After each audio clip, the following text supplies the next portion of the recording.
വജഅൽനാ നൗമകും സുബഹതാ, നിങ്ങളുടെ ഉറക്ക് നിങ്ങളുടെ ശരീരത്തിനൊരു വിശ്രമമാക്കി ഞാൻ തന്നില്ലയോ? വജഅൽനൽ ലൈല ലിബാസാ, നിങ്ങളുടെ രാത്രി നിങ്ങൾക്കൊരു കുപ്പായം പോലെ തന്നില്ലയോ? ആ രാത്രി മാസത്തിൽ ഒരിക്കലല്ലല്ലോ, ആഴ്ചയിൽ ഒരിക്കലല്ലല്ലോ, എന്നും രാത്രിയുണ്ട്, എന്നും പകലുണ്ട്. വജഅൽനൻ നഹാറ മആശാ, പകൽ നിങ്ങൾക്ക് മഈശത്തിന്റെ വഴി തേടി പോകാനുള്ള സൗകര്യത്തിന് പകൽ ഞാൻ സംവിധാനിച്ചിട്ടുണ്ടല്ലോ. പകല് എന്ന് പറഞ്ഞാൽ കിടന്നുറങ്ങാനുള്ളതല്ല, പകൽ അധ്വാനിക്കാനുള്ളതാണ്, രാത്രി കിടന്നുറങ്ങാനുള്ളതാണ്. ആ പകലും നിങ്ങൾക്ക് ഞാൻ തന്നു, അധ്വാനിക്കാൻ പകലും തന്നു, വിശ്രമിക്കാൻ രാത്രിയും തന്നു. വബനൈനാ ഫൗഖകും സബ്അൻ ശിദാദാ, നിങ്ങളുടെ മുകളിലോട്ട് നിങ്ങളൊന്ന് പോയി ഒന്ന് നോക്കൂ, അവിടെ 7 ആകാശം ഞാൻ ഉണ്ടാക്കിയിട്ടുണ്ടല്ലോ. വജഅൽനാ സിറാജൻ വഹാജാ, നിങ്ങൾക്ക് വേണ്ട വെളിച്ചം ഞാൻ തന്നില്ലയോ? ഇവിടെ വെച്ച വെളിച്ചം പോകും, ഇതുപോലെ തന്നെ അവിടെ വെച്ച വെളിച്ചം പോകും. പോകാത്ത വെളിച്ചമല്ലേ സൂര്യന്റെ വെളിച്ചം, അതുപോലെ ചന്ദ്രന്റെ നിലാവിന്റെ വെളിച്ചം, നക്ഷത്രങ്ങളുടെ വെളിച്ചം, അതെല്ലാം നിങ്ങൾക്ക് ഞാൻ തന്നതാണല്ലോ. എന്നാൽ നിങ്ങളൊന്ന് ആലോചിച്ചു നോക്ക്, ഭൂമിയുള്ളത് കൊണ്ട് മാത്രം ജീവിക്കാൻ കഴിയോ? കഴിയില്ല. ആകാശമുള്ളത് കൊണ്ട് മാത്രം ജീവിക്കാൻ കഴിയോ? കഴിയില്ല. ഇത് പറഞ്ഞതിന് ശേഷം അതേ സൂറത്തുൻ നബയിൽ അല്ലാഹു തആല പറയുകയാണ്, വഅൻസൽനാ മിനൽ മുഅസ്സിറാത്തി മാഅൻ സജ്ജാജാ, മേഘങ്ങളിലൂടെ, മേഘങ്ങളിൽ നിന്ന് ഞാൻ നിങ്ങൾക്ക് അതാ മഴ വർഷിപ്പിച്ചില്ലയോ? വെള്ളം തന്നില്ലയോ? മഴ ലഭിക്കേണ്ടുന്ന സമയത്ത് മഴ കിട്ടിയില്ലെങ്കിൽ വലിയ ബേജാറല്ലേ? മഴ ആവശ്യമില്ലാത്ത സമയത്ത് മഴ പെയ്താലോ കൃഷിക്കാർ പറയും, ഉസ്താദേ ഇപ്പൊ മഴ വേണ്ട, ഇപ്പൊ മഴ പെയ്താ കൃഷിയെല്ലാം നശിച്ചു പോകും, അതുകൊണ്ട് ദ്വാർക്കണം, മഴ വേണ്ടാന്ന് വെക്കാൻ ദ്വാർക്കണം. പക്ഷേ മഴ ആവശ്യമുള്ള സമയത്ത് അല്ലാഹു തആല മഴ വർഷിപ്പിക്കുന്നു. എന്തേ കാരണം? ലിനുഖ്റിജ ബിഹി ഹബ്ബൻ വനബാതാ, ആ മഴ കാരണമായി ഞാൻ അതാ കുറെ ധാന്യം അതാ പുറത്തു കൊണ്ടുവരുന്നു, കുറെ ചടികൾ പുറത്തു കൊണ്ടുവരുന്നു. വജന്നാത്തിൻ അൽഫാഫാ, ഒരുപാട് തോട്ടം ഞാൻ ഉണ്ടാക്കിയില്ലേ? ഈ എല്ലാ അനുഗ്രഹങ്ങൾ പറഞ്ഞതിന് ശേഷം അല്ലാഹു തആല പറയുകയാണ്, ഇതെല്ലാം ഞാൻ നിങ്ങൾക്ക് എന്തിന് തന്നു എന്ന് നിങ്ങൾക്കറിയാമോ? ആകാശം നിങ്ങളുടെ മുകളിലോട്ടെ അതാ കുഴഞ്ഞു വീണില്ലല്ലോ, ഭൂമി അതാ നിങ്ങളെ വിതുങ്ങിയില്ലല്ലോ, ഇതെല്ലാം ഞാൻ നിങ്ങൾക്ക് പൂർണ്ണമായും കീഴ്പ്പെടുത്തി തന്നല്ലോ. എന്തേ കാരണം എന്ന് നിങ്ങൾ ചിന്തിച്ചിട്ടുണ്ടോ? ഇന്ന യൗമൽ ഫസ്ലി കാന മീഖാതാ, നല്ലതും ചീത്തയും വേർതിരിക്കുന്ന ഒരു ദിവസം വരാനുണ്ട് ജനങ്ങളെ. അതിന്റെ പേര് തന്നെ യൗമുൽ ഫസ്ൽ. അൽ ഫസ്ലു ബൈനൽ ഹഖ് വൽ ബാത്തിൽ, നേരിന്റെയും കളവിന്റെയും ഇടയിൽ വേർതിരിക്കുന്ന ഒരു ദിവസമുണ്ട്. ഹക്കിന്റെയും ബാത്തിലിന്റെയും ഇടയിൽ വേർതിരിക്കുന്ന ഒരു ദിവസമുണ്ട്. സത്യത്തിന്റെയും അസത്യത്തിന്റെയും ഇടയിൽ വേർതിരിക്കുന്ന ഒരു ദിവസമുണ്ട്. നല്ലതിന്റെയും ചീത്തയുടെയും ഇടയിൽ വേർതിരിക്കുന്ന ഒരു ദിവസമുണ്ട്. അന്ന് മനുഷ്യനെല്ലാം മനുഷ്യന്റെ ഖബറിൽ നിന്ന് പുനർജന്മം ലഭിക്കുന്ന ദിവസമാണ്. ആ പുനർജന്മം എങ്ങനെയാണെന്നറിയോ? യൗമ യുൻഫഖു ഫിസ്സൂരി ഫതഅതൂന അഫ്വാജാ. ഇസ്രാഫീൽ അലൈഹിസ്സലാം സൂറെന്ന കാളത്തിൽ നടത്തുന്നൊരു ഊത്തുണ്ട്. അത് രണ്ടാമത്തെ ഊത്താണ്. ആ ഊത്തങ്ങ് കേട്ടാൽ ഖബറിലുള്ള ഖബറാളികളെല്ലാം അതാ അവർക്ക് പുനർജന്മം ഉണ്ടാവുകയാണ്. ആ പുനർജന്മം ഉണ്ടാകുന്ന സമയത്തോ ഖുർആൻ പറഞ്ഞു ഫതഅതൂന അഫ്വാജാ, അതേ നിങ്ങളൊക്കെ വ്യത്യസ്ത രൂപത്തിലും വ്യത്യസ്ത ഭാവത്തിലുമാണ് പുനർജന്മമുണ്ടാകുന്നത് കേട്ടോ. 12 കോലത്തിലാണ് ഖബറിൽ നിന്ന് ഖബറാളികൾക്ക് പുനർജന്മം കിട്ടുന്നത് എന്ന് മഹാന്മാരായ പണ്ഡിതന്മാരെ പഠിപ്പിക്കുകയാണ്. ആ കൂട്ടത്തിൽ ഒരു വിഭാഗം ആളുകൾ അവർ ഖബറിൽ നിന്ന് അവർക്ക് പുനർജന്മം ലഭിക്കുന്നത് എങ്ങനെയാണ്? അത് അലാ സൂറത്തിൽ ഖിറദ, അവര് കൊരങ്ങന്മാരെ കോലത്തിലാണ് ഖബറിന്റെ ഉള്ളിൽ നിന്ന് അവർക്ക് പുനർജന്മം കിട്ടുന്നത്. അള്ളാഹു കാത്ത് രക്ഷിക്കട്ടെ. ജീവിതകാലത്ത് മുഴുവനും മനുഷ്യനായി ജീവിച്ചു, മരിക്കുമ്പോഴും മനുഷ്യനായി തന്നെ മരിച്ചു. അവസാനം ഖബറിൽ നിന്ന് അവർക്ക് പുനർജന്മം കിട്ടുമ്പോ അലാ സൂറത്തിൽ ഖിറദ, കൊരങ്ങന്മാരെ കോലത്തിലാണ്. അള്ളാഹു കാത്ത് രക്ഷിക്കട്ടെ. അതാരാന്നറിയോ? ആരാണ്? കാരണം പറഞ്ഞാൽ നമ്മിൽപ്പെട്ട പലർക്കും അതിന് ചാൻസ് ഉണ്ട്. എന്തുകൊണ്ടാണ് കുരങ്ങന്മാരായി ജന്മം ഉണ്ടാകുന്നത്?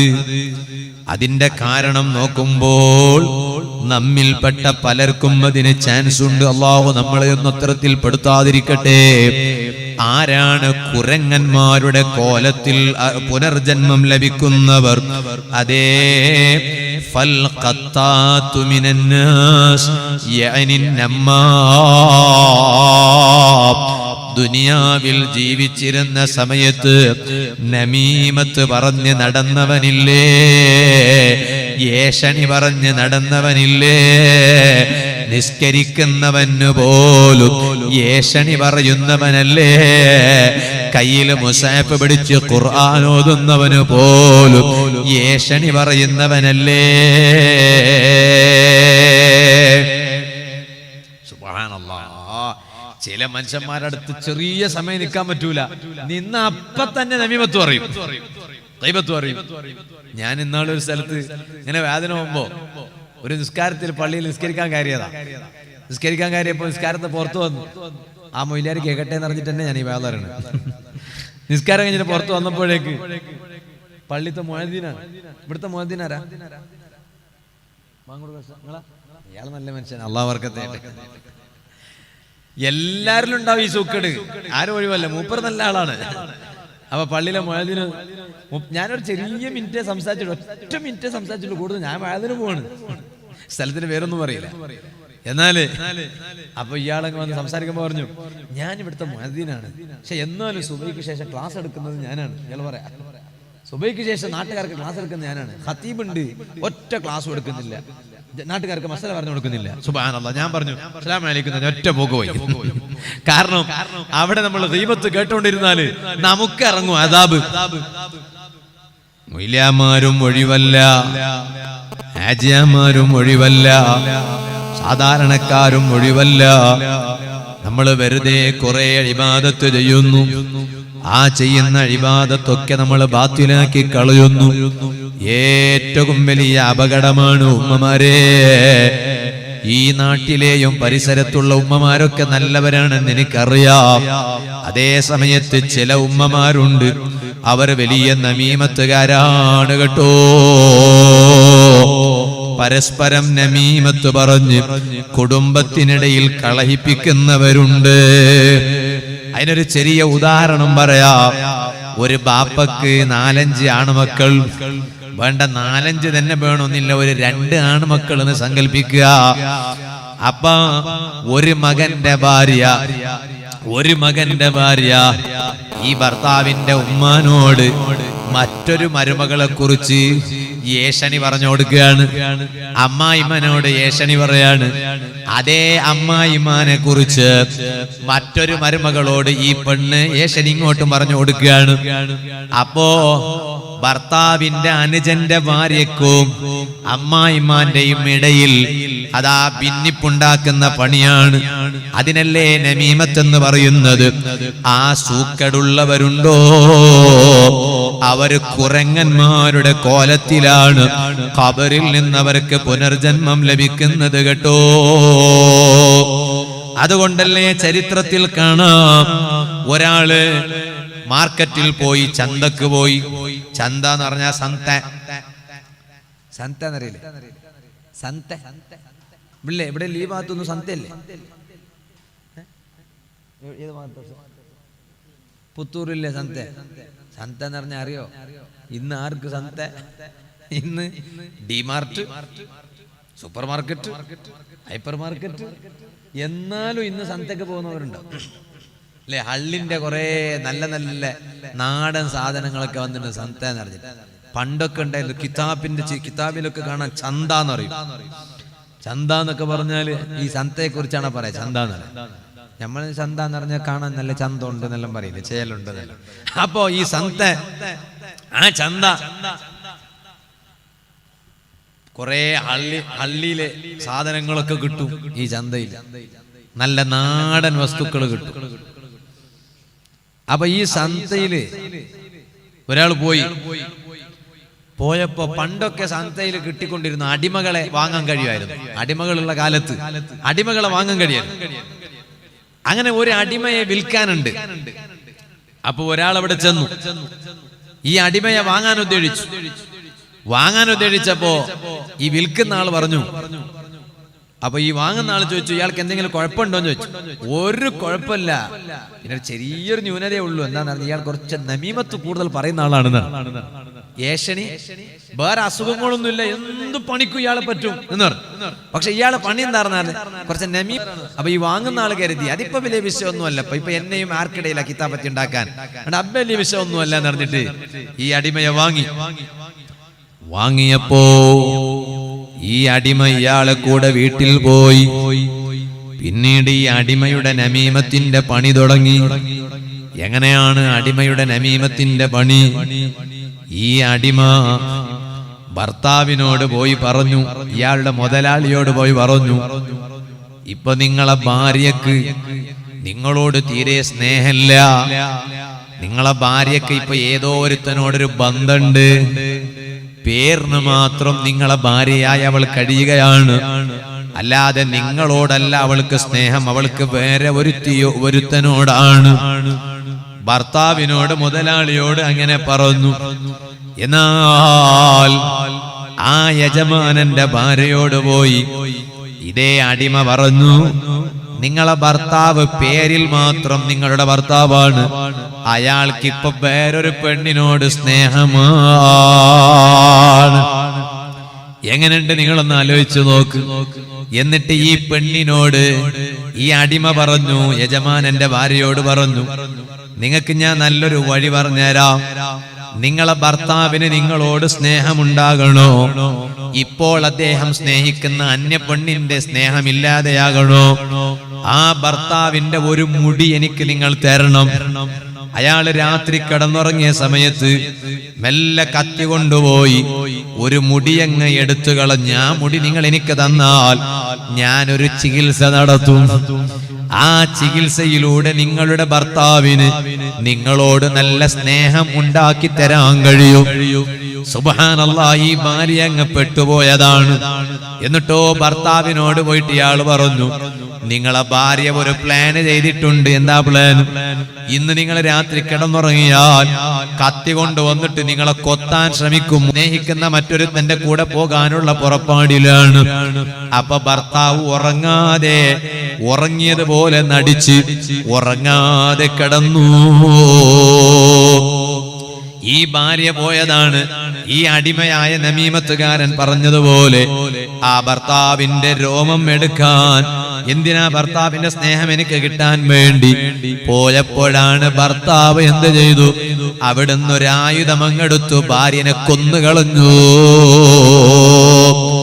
ഈ പെണ്ണിനെ കൊന്നുകളഞ്ഞതുകൊണ്ട് ഈ പെണ്ണിന്റെ കുടുംബം വന്ന് അതാ ഭർത്താവിനെയും കൊന്നുകളഞ്ഞു. നമീമത്ത് അത്ര വിഷയമല്ല എന്ന് കരുതിയിട്ട് ഈ അടിമയെ വാങ്ങിയതാണ് ഈ യജമാനൻ. അതുകൊണ്ട് എന്ത് സംഭവിച്ചു?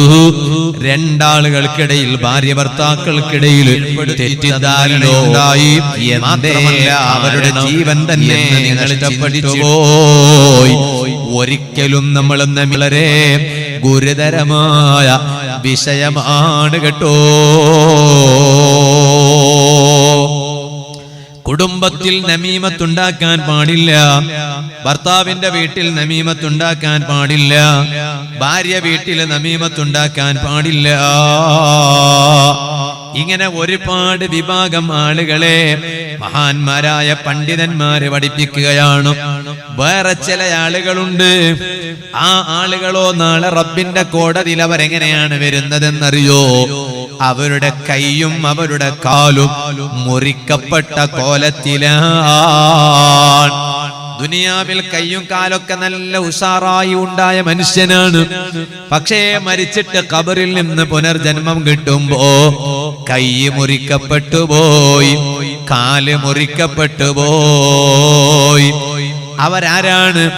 കൈയും കാലും മുറിക്കപ്പെട്ടവരായി പുനർജന്മം ലഭിക്കുന്നവർ ആരാണ്? ഫല്ലദീന യുദൂനൽ ജീറാൻ, അയൽവാസികളെ ബുദ്ധിമുട്ടിക്കുന്നവർ, അയൽവാസികളെ ശല്യം ചെയ്യുന്നവർ. ഇന്ന് അങ്ങനെയാണ്. അയൽവാസികളെ തമ്മിൽ കണ്ടുകൂടാ. അയൽവാസികളോട് തീരെ സ്നേഹമില്ല. സ്നേഹമില്ലെങ്കിലും സാരല്ല, വല്ലാത്ത വൈരാഗ്യമാണ്. അപ്പുറത്തെ വീട്ടുകാർക്ക് ഇപ്പുറത്തെ വീട്ടുകാരെ കണ്ടാൽ പറ്റൂല, ഇപ്പുറത്തെ വീട്ടുകാർക്ക് അപ്പുറത്തെ വീട്ടുകാരെ കണ്ടാൽ പറ്റൂല. ഇങ്ങനെ അയൽ വീട്ടുകാരെ ശല്യം ചെയ്ത് നടക്കുന്നവനില്ലേ, അവൻ നാളെ റബ്ബിന്റെ കോടതിയിൽ കൈകാല് മുറിക്കപ്പെട്ടവരാടി വരുന്നു. ഇനി ഒരു വിഭാഗം ആളുകൾ, അവർ ശവത്തെക്കാളും ഹും അശദ്ദു നത്നൻ മിനൽ ജീഫി, അവർ ശവത്തെക്കാളും ദുർഗന്ധം വമിക്കുന്ന കോലത്തിലാണ്. അവർ ഖബറിൽ നിന്ന് അവർക്ക് പുനർജന്മം കിട്ടുമ്പോൾ വല്ലാത്ത നാറ്റമാണ്, വല്ലാത്ത ദുർഗന്ധമാണ്. ഏതിനേക്കാൾ നാറ്റമാണ്, ഏതിനേക്കാൾ ദുർഗന്ധമാണ്? മിനൽ ജീഫി, ശവത്തെക്കാൾ. ശവം നിങ്ങൾ നോക്ക്, കൂടുതൽ വെക്കാൻ പറ്റുമോ? പറ്റൂല. ആ ശവം വല്ലാതെ സൂക്ഷിച്ചാലോ അതിന്റെ നാറ്റം വരും, ദുർഗന്ധം വരും. ആ ശവത്തെക്കാൾ വല്ലാത്ത നാറ്റമാണ്, ദുർഗന്ധമാണ്. ഖബറിൽ നിന്ന് ഇവർക്ക് പുനർജന്മം ലഭിക്കുമ്പോ അതാരാണെന്നറിയോ? ഫല്ലദീന യതമത്തഊന ബിശ്ശഹവാതി വല്ലദ്ദാത്. ഏത് സമയത്തും വികാരങ്ങളുടെ പിന്നാലെ പോകുന്ന മനുഷ്യൻ, ദുനിയാവിലുള്ള വികാരങ്ങൾ, ദുനിയാവിലുള്ള താല്പര്യങ്ങൾ, ആൺകുട്ടികളാകട്ടെ പെൺകുട്ടികളാകട്ടെ, എന്റെ വാഴ കേൾക്കുന്ന ചെറുപ്പക്കാർ മനസ്സിലാക്കണം, യുവതികൾ മനസ്സിലാക്കണം. ഈ ഭാഗത്തൊന്നുമില്ല എന്ന് ഞാൻ മനസ്സിലാക്കുകയാണ്. ഞാൻ 2-3 ദിവസങ്ങൾക്ക് മുമ്പ് മാലിക്കുദ്ദീനാർ തലങ്കര ഉറൂസിന്റെ വാതിൽ പ്രസംഗിച്ചപ്പോൾ ഞാനത് പറഞ്ഞിട്ടുണ്ട്. ഇന്നലെയെല്ലാം ഞാൻ കടമ്പാറ് മക്കാം ഉറൂസിൽ പറഞ്ഞപ്പോഴും ഞാൻ അതിനെക്കുറിച്ച് ശക്തമായും അതാ താക്കീത് നൽകി പ്രസംഗിച്ചിട്ടുണ്ട്. ഇവിടെയും ഞാൻ പറയുന്നു, ചെറുപ്പക്കാരെ, നമ്മൾ നല്ല ആദർശബോധമുള്ള യുവാക്കളാകണം കേട്ടോ.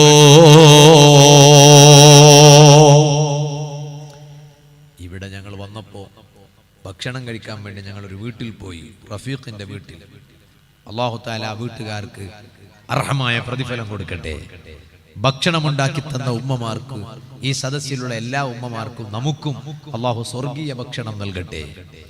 അവിടെ 2-3 ആളുകളെ കാണിച്ചിട്ട് നമ്മളെ അരിയടുക്ക അബ്ദുറഹ്മാൻ ഹാജി അവർ എന്നോട് പറഞ്ഞു, കുറെ കാലായി മൂപ്പർ ഇവിടെയും ഏകദേശം 30 വർഷങ്ങളിലേറെ ഇവിടെയും പ്രസിഡന്റാണ്, അടുത്ത മഹല്ലുകളിലും കുറെ കാലമായി പ്രസിഡന്റാണ്. അല്ലാഹു തആല അദ്ദേഹത്തിനും കമ്മിറ്റിയിലെ മുഴുവൻ ആളുകൾക്കും എല്ലാവർക്കും അല്ലാഹു തആല ദീനിനു വേണ്ടി ഒരുപാട് നല്ല കാര്യം ചെയ്യാനുള്ള ആരോഗ്യവും ദീർഘായുസ്സും അല്ലാഹു അവർക്കും നമുക്ക് എല്ലാവർക്കും തരട്ടെ. ചില ചെറുപ്പക്കാരെ കാണിച്ചിട്ട് പറഞ്ഞു, നല്ല പ്രവർത്തകനാണെന്ന്, നല്ല സാമാജിക സേവ നടത്തുന്ന ആളാണെന്ന്. അത് കേൾക്കുമ്പോൾ വലിയ സന്തോഷമാണ്. കാരണം ചെറുപ്പക്കാരെ, നമ്മുടെ ആയുസ് അത് എപ്പോ തീരുമെന്ന് പറയാൻ പറ്റൂല. എന്നെക്കാൾ ചെറിയ പ്രായമുള്ളവർ ഖബറിലായി പോയി, എന്നെക്കാൾ മുകളിലുള്ളവർ ഖബറിലായി പോയി. ഇന്ന് ഞാൻ ഇവിടെ വാള് പറഞ്ഞുകൊണ്ടിരിക്കുന്നു, നാളെ എനിക്ക് ബൊള്ളായിയിൽ വാളാണ്, മറ്റന്നാൾ വീണ്ടും എൻമൂർ തങ്ങളവരുടെ മജ്ലിസിൽ വാളാണ്, അത് കഴിഞ്ഞിട്ട് പിറ്റേന്ന് 15-ാം തീയതി തളിപ്പറമ്പിൽ വാളാണ്, അത് കഴിഞ്ഞിട്ട് 16-ാം തീയതി കുമ്പോള് ഉറൂസിൽ വാളാണ്. പക്ഷേ ഇന്ന് ഞാൻ ഇപ്പോ വാള് പറഞ്ഞുകൊണ്ടിരിക്കുന്നു, നാളത്തെ വാള് പോകട്ടെ, ഈ പറഞ്ഞതിന്റെ വാള് ബാക്കി പൂർത്തിയാക്കാൻ കളസ ഇവിടെ ജീവിച്ചിരിപ്പുണ്ടോ പറയാൻ എനിക്ക് ഉറപ്പില്ല കേട്ടോ. ഉള്ള ആയുസ് എന്തെങ്കിലും നല്ലത് ചെയ്യാൻ എനിക്കും നിങ്ങൾക്കും കഴിയണം. എന്നിട്ട് നമ്മൾ മരിച്ചാലോ, എന്റെയും നിങ്ങളുടെയും മരണ വാർത്ത കേട്ടാൽ കുറെ പേര് നമ്മുടെ മയ്യത്തിന്റെ അരികിൽ വരണം, മയ്യത്ത് നിസ്കരിക്കാനുണ്ടാകണം, യാസീനോദാനുണ്ടാകണം, ദുആ ചെയ്യാനുണ്ടാകണം. അതിനെ പറ്റിയ നല്ല മാതൃകായോഗ്യമായ ഒരു ജീവിതം ചെറുപ്പക്കാരെ നയിക്കണം. പള്ളിയിൽ അതാ സുബഹി ജമാഅത്തിന് വന്ന് നിസ്കരിക്കുന്ന ചെറുപ്പക്കാരാകണം. സുബ്ഹാനല്ലാഹ്, ചില ചെറുപ്പക്കാരുണ്ട് ഇവിടെ ഇല്ല എന്നാണ് ഞാൻ മനസ്സിലാക്കുന്നത്. സദസ്സിന്റെ പ്രൗഢി കാണുമ്പോ ചില നാട്ടിൽ ചെന്നാൽ ചില ചെറുപ്പക്കാരുണ്ട്, അവര് ജമാഅത്തിന്റെ സമയത്ത് പോലും പള്ളി പരിസരത്തുണ്ടാകും. പള്ളിയിൽ ജമാഅത്ത് നടക്കുമ്പോ കയറാൻ അവനെ കിട്ടൂല, ആ പള്ളിയിലെ ജമാഅത്തായി നിസ്കരിക്കാൻ അവനെ കിട്ടൂല. ചെറുപ്പക്കാരാ, ജമാഅത്തായി നിസ്കരിക്കുന്നതിന്റെ മഹത്വം അറിയാത്തത് കൊണ്ടാണ് അങ്ങനെ സംഭവിക്കുക. ചില ആളുകൾ നാളെ റബ്ബിന്റെ കോടതിയിൽ വന്നാൽ അവരുടെ മുഖം അതാ പൂർണ്ണ നിലാവുള്ള രാവിൽ ചന്ദ്രന് എന്തൊരു വെളിച്ചമല്ലേ, അതുപോലെ ചില ചെറുപ്പക്കാരുടെ മുഖം ഉജൂഹും കൽ ഖമരി ലൈലത്തൽ ബദ്രി, പൂർണ്ണ നിലാവിന്റെ രാവിൽ ചന്ദ്രന്റെ വെളിച്ചം പോലെ ചില ചെറുപ്പക്കാരുടെ മുഖം നന്നായി അതാ അതാരാ അതാരാ അതാരാ മക്കത്തേക്ക് പോയാൽ, മദീനത്തേക്ക് പോയാൽ ലോകത്തെ എല്ലാ നാടുകാരെയും അവിടെ കാണാൻ കഴിയും അല്ലേ? കാണാൻ കഴിയില്ലേ? അല്ലേ? നിങ്ങൾ അരിക്കിൽ തീർന്നിട്ട് കാണാൻ കഴിയോ? എന്നെ കണ്ടു നിങ്ങൾ കളസക്കാരനെ, അത് ഞാൻ വേദന വന്നതുകൊണ്ടാണ് എന്നല്ലാതെ നമുക്ക് വേറെ ആരെങ്കിലും കാണാൻ പറ്റും? എന്ന് നമ്മളെ തന്നെ കാണാന്നല്ലാതെ. അതേ സമയത്ത് മക്കത്ത് മദീനത്ത് ചെന്നാൽ ലോക രാഷ്ട്രങ്ങളിലുള്ള മുഴുവൻ ആളുകളെ കാണാൻ കഴിയും അല്ലേ? റഷ്യക്കാരെ കാണാൻ കഴിയും, അതുപോലെ തന്നെ എല്ലാ നാട്ടുകാരെ കാണാൻ കഴിയും, ഇത്യോപ്യക്കാരെ കാണാൻ കഴിയും, യമനുകാരെ കാണാൻ കഴിയും. സുബ്ഹാനല്ലാഹ്, ഇങ്ങനെ മലേഷ്യക്കാരെ കാണാൻ കഴിയും, ഇന്തോനേഷ്യക്കാരെ കാണാൻ കഴിയും, ലോകത്തുള്ള എല്ലാ ഭാഗത്തുള്ളവരെയും കാണാൻ കഴിയും. അവിടെ എത്തിയ അപ്പൊ ഹജ്ജിന് പോയ ഇയാൾ അല്ലെങ്കിൽ ഉംറക്ക് പോയ ഇയാള് വേറെ നാട്ടുകാരൊക്കെ കാണുമ്പോൾ ചോദിക്കുകയാണ്, ഇയാൾ എവിടുത്തെ ആൾ, മറ്റേ ഒരു പ്രത്യേകം കോലത്തിലുള്ള ഇവർ എവിടുന്ന ആളുകളാണ് നിങ്ങൾ ചർച്ച ചെയ്യൂലേ? നമ്മളെ ഇന്ത്യക്കാരനെ കാണുമ്പോൾ ഏകദേശം മനസ്സിലാവും ഞാൻ ഇന്ത്യക്കാരനാണെന്ന് മനസ്സിലാവും. അതേസമയത്ത് ചില ആളുകളെ നോക്കുമ്പോൾ ഇയാൾ എവിടുത്തെ ആളാണ്, ഏത് രാഷ്ട്രക്കാരാണെന്ന് പരസ്പരം അങ്ങോട്ടും ഇങ്ങോട്ട് അഭിപ്രായം നമ്മളിങ്ങനെ സംസാരിക്കും. നമ്മൾ അരിക്കലക്കാരിങ്ങനെ അല്ലെങ്കിൽ നമ്മൾ നാട്ടുകാർ, കർണാടകക്കാർ, കേരളക്കാരിങ്ങനെ കൂടിയിട്ട് നമ്മളിങ്ങനെ ചർച്ച ചെയ്യും. എന്നാൽ ഇതുപോലെ ആഖിറത്തിൽ മുഖത്ത് നല്ല പ്രകാശമുള്ള ചെറുപ്പക്കാർ വരുമ്പോ ആ പ്രകാശിക്കുന്ന മുഖമുള്ള ചെറുപ്പക്കാരിലേക്ക് സൂചിപ്പിച്ച് അവിടെ ഒരുമിച്ച് കൂടിയ ജനങ്ങളൊക്കെ ചർച്ച ചെയ്യും, ഇതാരാണ്, ഇത് എവിടുത്തെ ആളുകളാണ്, ആരാണ്? അപ്പൊ അവിടുന്ന് മലക്കുകൾ പറയും, ഈ ചെറുപ്പക്കാരാരാണെന്നറിയോ? ജമാഅത്ത് മുടക്കാത്ത ചെറുപ്പക്കാരാണ് കേട്ടോ. അതേ സമയത്ത് ചോദിക്കട്ടെ, ബാങ്ക് വിളിക്കുന്ന സമയത്ത് പള്ളി പരിസരത്തുണ്ടായിട്ട്, ജമാഅത്ത് നടക്കുന്ന സമയത്ത് പള്ളി പരിസരത്തുണ്ടായിട്ട് വേറെ തിരക്കൊന്നുമില്ല, ഉമ്മാനെ ഹോസ്പിറ്റലിൽ കൊണ്ടുപോകണമെന്ന് ആ സമയത്ത് നിർബന്ധമില്ല, ബാപ്പക്ക് അപ്പോൾ തന്നെ മരുന്ന് കൊണ്ടുപോയി കൊടുക്കണമെന്ന നിർബന്ധമില്ല, വീട്ടിലേക്ക് അത്യാവശ്യമായ വസ്തുക്കൾ അസമയത്ത് തന്നെ കൊണ്ടുപോകണമെന്ന വാശിയില്ല, അതൊന്നും ഇല്ലാതെ തന്നെ പള്ളിയിൽ നടക്കുന്ന ജമാഅത്ത് കണ്ടില്ല എന്ന് നടിക്കുന്ന ചെറുപ്പക്കാരില്ലേ? ചോദിക്കട്ടെ ചെറുപ്പക്കാരെ, ഇത് വെല്ലുവിളിയാണ് കേട്ടോ.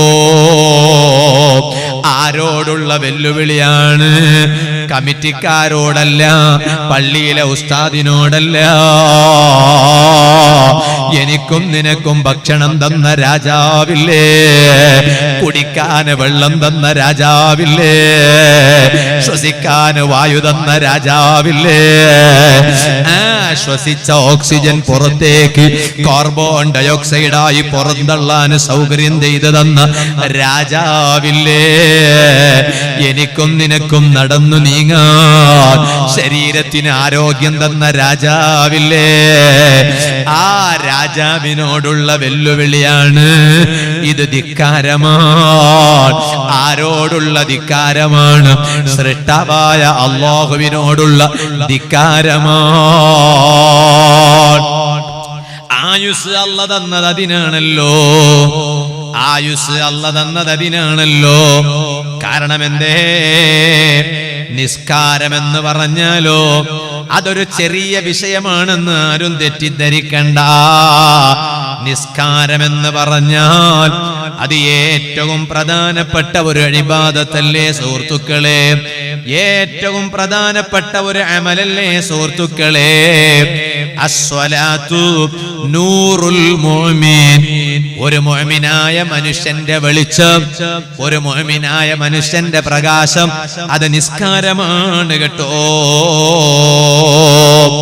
നിസ്കരിക്കുന്നവന്റെ മുഖത്ത് പ്രത്യേകം വെളിച്ചമുണ്ടാകും. നിസ്കരിക്കാത്തവന്റെ മുഖം നോക്കിയാലോ അവന്റെ സൊഡ് കാണും തന്നെ തിരിയും, മുസുണ്ട് കാണും തന്നെ തിരിയും. ഇത് കിബിലക്ക് തിരിഞ്ഞ് നിസ്കരിക്കാത്തവനാണെന്ന് തിരിയും. അതിനുണ്ട്. നല്ല ചെറുപ്പക്കാരുടെ മുഖം നോക്കുമ്പോ തിരിയും, അവന്റെ മുഖത്ത് എന്തോ ഒരു വെളിച്ചം ഉണ്ടാവും. വെളുത്തിട്ടുണ്ടാവും എന്നല്ല പറഞ്ഞത്, ഒരു നൂറുണ്ടാവും. വെളുത്തിട്ടുണ്ടെങ്കിലും പ്രകാശം ഉണ്ടായിക്കൊള്ളുന്നില്ല. വെളുപ്പ് വേറെയാണ്, നിറം വേറെയാണ്, വെളിച്ചം വേറെയാണ്. ചില ആളുകൾ അവർ വെളുത്തിട്ടല്ല, ചിലപ്പോ മാനിറക്കാരായിരിക്കും, ചിലപ്പോ കറുത്തവരായിരിക്കും, എന്നാലും അവരെ മുഖത്ത് നല്ലൊരു വെളിച്ചം ഉണ്ടാവും, ഒരു പ്രകാശം ഉണ്ടാവും. അതെന്തിന്റെ പ്രകാശം എന്ന് മനസ്സിലാക്കിയോ നിങ്ങള്? കൃത്യമായും നിസ്കരിക്കുന്നതിന്റെ പ്രകാശമാണ്. കാരണം അസ്വലാത്തു നൂറുൽ മുഅ്മിൻ. നിസ്കാരമെന്ന് പറഞ്ഞാൽ ഒരു മുഅ്മിനായ മനുഷ്യന്റെ പ്രകാശമാണ് നിസ്കാരം. അതുകൊണ്ടല്ലേ ആമിർ ഇബ്നു അബ്ദുല്ലാഹി ഇബ്നു ഖൈസ് റളിയല്ലാഹു അൻഹു മഹാനവരുകൾ താബിഈ പണ്ഡിതനാണ്. താബിഈ പണ്ഡിതൻ എന്ന് പറഞ്ഞാൽ സ്വഹാബത്തിനെ കാണാൻ ഭാഗ്യം ലഭിച്ച മഹാനാണ്. ആ മഹാനവരുകൾ എല്ലാ ദിവസവും 1000 റക്അത്ത് നിസ്കരിക്കൂ.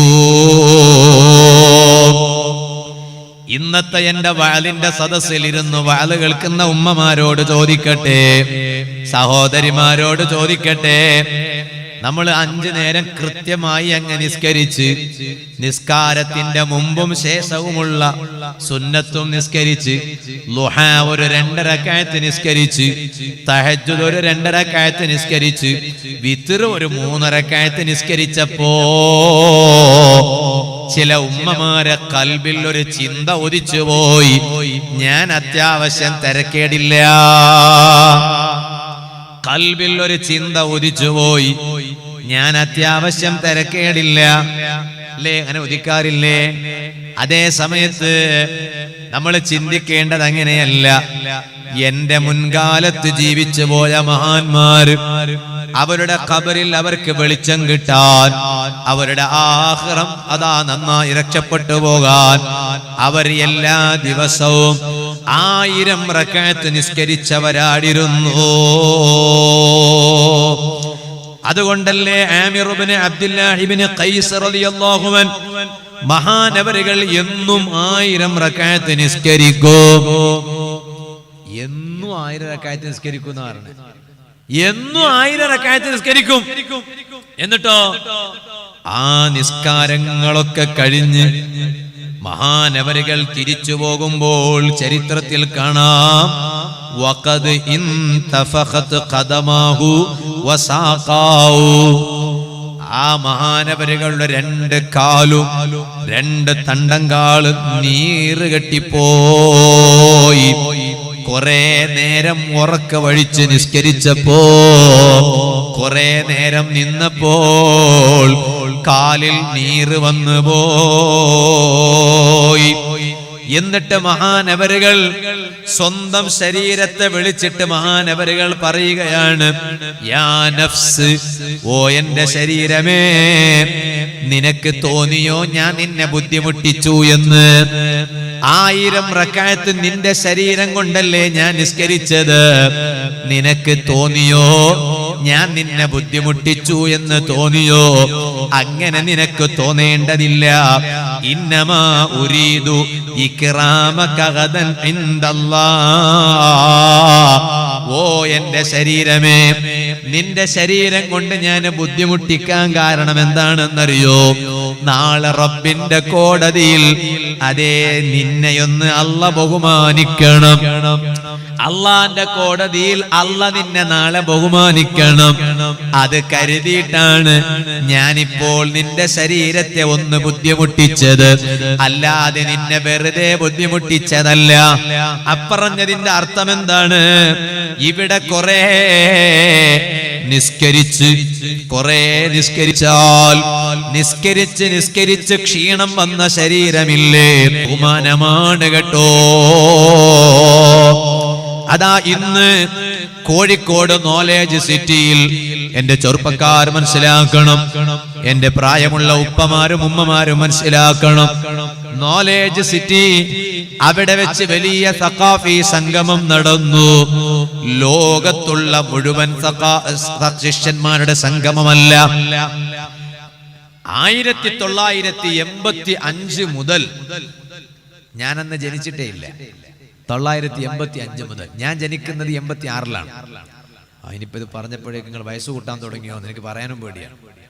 വയസ്സ് കൂട്ടാൻ താജുൽ ഉലമ തങ്ങൾ പാപ്പ ഒരു പേരിലല്ലേ, നവ്വറല്ലാഹു മർഖദ, അല്ലാഹു ദറജ വർദ്ധിപ്പിക്കട്ടെ. തങ്ങളെ പാപ്പ ഒരു സ്ഥലത്ത് ഇങ്ങനെ പറയുന്നത് ഞാൻ ഇങ്ങനെ കേട്ടിരുന്നു. കിതാബിൽ ഞാൻ കണ്ടിരുന്നു. എന്താണ്? ഒരാളോട് വയസ്സ് വയ്ക്കാൻ പാടില്ല. ചില മനുഷ്യന്മാർക്ക് ഒരു സ്വഭാവമുണ്ട്, ഇവിടെ ഉണ്ടെന്ന് എനിക്കറിയില്ല. കണ്ടവരോടൊക്കെ എത്ര വയസ്സായി ചോദിക്കും. എത്ര വയസ്സായി? അജയ് നിങ്ങൾക്ക് എത്ര വയസ്സായി? ഉസ്താദ് നിങ്ങൾക്ക് എത്ര വയസ്സായി? ചെറുപ്പക്കാരൻ കണ്ട എനിക്ക് എത്ര വയസ്സായി എന്ന് പറഞ്ഞിട്ട് ആ വയസ്സും ഈ വയസ്സും തമ്മിൽ ഇങ്ങനെ അങ്ങോട്ടും ഇങ്ങോട്ടും കമ്പയർ ചെയ്യും. അപ്പൊ എനിക്ക് അത്ര വയസ്സൊന്നും ആയിട്ടില്ലല്ലേ. ആണ് കണ്ടവരോടൊക്കെ വയസ്സ് വയ്ക്കാണ്. ചില സ്ത്രീകൾക്ക് ഒരു സൂക്കേടുണ്ട്, ഇവിടെ ഉണ്ടോ എന്ന് എനിക്കറിയില്ല. എന്താണ്? കുടുംബത്തിൽപ്പെട്ട ഒരു പെൺകുട്ടി കല്യാണം കഴിഞ്ഞ് കുറച്ച് കാലമായി കുട്ടികളായില്ല കണ്ടാൽ എന്തിനീ മക്കാവാത്തെ? അതാ പ്രശ്നമായി. ഓൾക്ക് ബേജാറില്ല. ആർക്ക്? മക്കളാകാത്ത ഓൾക്ക് ബേജാറില്ല, ഓളെ ഭർത്താവിനും ബേജാറില്ല. ഇപ്പുറത്തുള്ള ഈ ഓൾക്ക് ബേജാർ. എപ്പോ നോക്കിയാലും എന്തിനീ മക്കാവാത്തെ? അവൾക്ക് മക്കായിട്ട് നിന്റെ പിന്നെ മങ്ങിലായി എന്തിനീ മക്കാവാത്തെ? ആരെ പ്രോബ്ലം? ഡോക്ടർ അവള്. ആരെ പ്രോബ്ലം? നിന്റെതാ ഉണ്ടതാ? അതാ തുടങ്ങി. ചില കുടുംബം എന്നോട് പറയാണ്, അതെ വാതിലൊക്കെ ഇതൊക്കെ പറയണം. കാരണം മംഗളത്തിന്റെ പുരക്ക് പോകാൻ കഴിയുന്നില്ല, ഒരു നല്ല ബടക്കിന് പോകാൻ കഴിയുന്നില്ല. അവിടെ എല്ലാരും മുന്നിൽ വെച്ച് ചോദിക്കാണ്, എന്തുമായിട്ടില്ലേ, എന്തരായിട്ടില്ലേ, എന്തരാ അവിടെ അമ്പട്ടെ ചോദിക്കാണ്, എന്തു ആയിട്ടില്ലേ? ചില മനുഷ്യന്മാർക്ക് നിങ്ങൾക്ക് അറിയില്ല. ഈ ഭാഗത്തൊന്നും, ഈ ഭാഗത്തെ ഉമ്മമാരൊന്നും അത്തരത്തിലുള്ള ഉമ്മമാരല്ലാത്ത കൊണ്ട് നിങ്ങൾക്കൊന്നും അത് അറിയാത്തതാണ്. വേറെ ചില സ്ഥലത്തൊക്കെ ഈ പ്രശ്നം ഉള്ളതാണ്. അങ്ങനെയുണ്ട്. സുബ്ഹാന ജല്ല ജലാലുഹു. വേറെ ചില ഉമ്മമാർക്ക് ഒരു സ്വഭാവമുണ്ട്, ഇവിടെ ഉണ്ടെന്ന് എനിക്കറിയില്ല. എന്താണെന്നറിയോ ഉമ്മമാരെ? മിൻ ഹുസ്നി ഇസ്ലാമുൽ മർഇ തർക്കുഹു മാ ലാ യഅനി. ഇസ്ലാമിൽ ഏറ്റവും നല്ല കാര്യം എന്താണെന്നറിയോ? ആവശ്യമില്ലാത്തതിന് ഇടപെടാൻ പാടില്ല. അവർക്ക് മക്കളായോ ഇല്ലേ? ആയിട്ടില്ല എന്ന് ഉറപ്പല്ലേ? നിങ്ങൾക്കറിയാലോ ആയിട്ടില്ല. ആയിട്ടെങ്കിൽ കയ്യിൽ കുട്ടി ഉണ്ടാവൂലേ? ആയിട്ടില്ല എന്ന് ഉറപ്പല്ലേ? പിന്നെ എന്തിന് നിങ്ങൾ ചോദിക്കാൻ പോകണം? നിങ്ങൾക്ക് കൊടുക്കാൻ പറ്റുമോ കുട്ടിയെ? കൊടുക്കാൻ പറ്റൂലല്ലോ. പിന്നെന്തിനാ നിങ്ങൾ ചോദിക്കാൻ പോണേ? അതിന്റെ ആവശ്യമില്ല. കാരണം കുട്ടി ആകാത്തതിനേക്കാളും വലിയ സങ്കടം അപ്പെണ്ണിന് ഇങ്ങനെ കുത്തി കുത്തി കുത്തി കുത്തി കുത്തി കുത്തി ചോദിക്കണതാ സങ്കടം. ചിലർ പറയും ഉസ്താദ് മക്കൾ ആയിട്ടില്ലെങ്കിലും ബേജാറില്ല ഉസ്താദ്, മക്ക അല്ല തണ്ടപ്പ കിട്ടിയമേ, മക്ക ആയില്ലെങ്കിൽ ബേജാറില്ല. പക്ഷെ പോയവിടെ ഇതിങ്ങനെ കുത്തി കുത്തി കുത്തിയിട്ട് എന്തേ ആവാത്തെ നമ്മ ചില റോഡൊക്കെ ഇങ്ങനെ പോയാൽ ചില സ്ഥലത്ത് എപ്പോ പോയാൽ നോക്കാൻ റോഡ് പ്രശ്നം തന്നെ, കുണ്ടും കുഴിയ റോഡാണ്. അവൻ ചോദിക്കും ഈ റോഡ് എന്താ നന്നാവാത്തെ എന്ന് ചോദിക്കും പോലെ എന്തേ ആവാത്തെ എന്നിങ്ങനെ കുട്ടികൾ ആയില്ലെങ്കിലും വലിയ ബസ്സല്ല, അതിനേക്കാളും വലിയ സങ്കടമാണ് ഈ കുത്തി കുത്തി ചോദിക്കാൻ.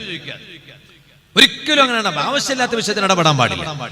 വേറെ ചില ഉമ്മമാരുണ്ട്, പ്രായമുള്ള ഉമ്മമാർ, അവരും കൂടി വാദം കേൾക്കാൻ വേണ്ടി ഞാൻ പറയാം.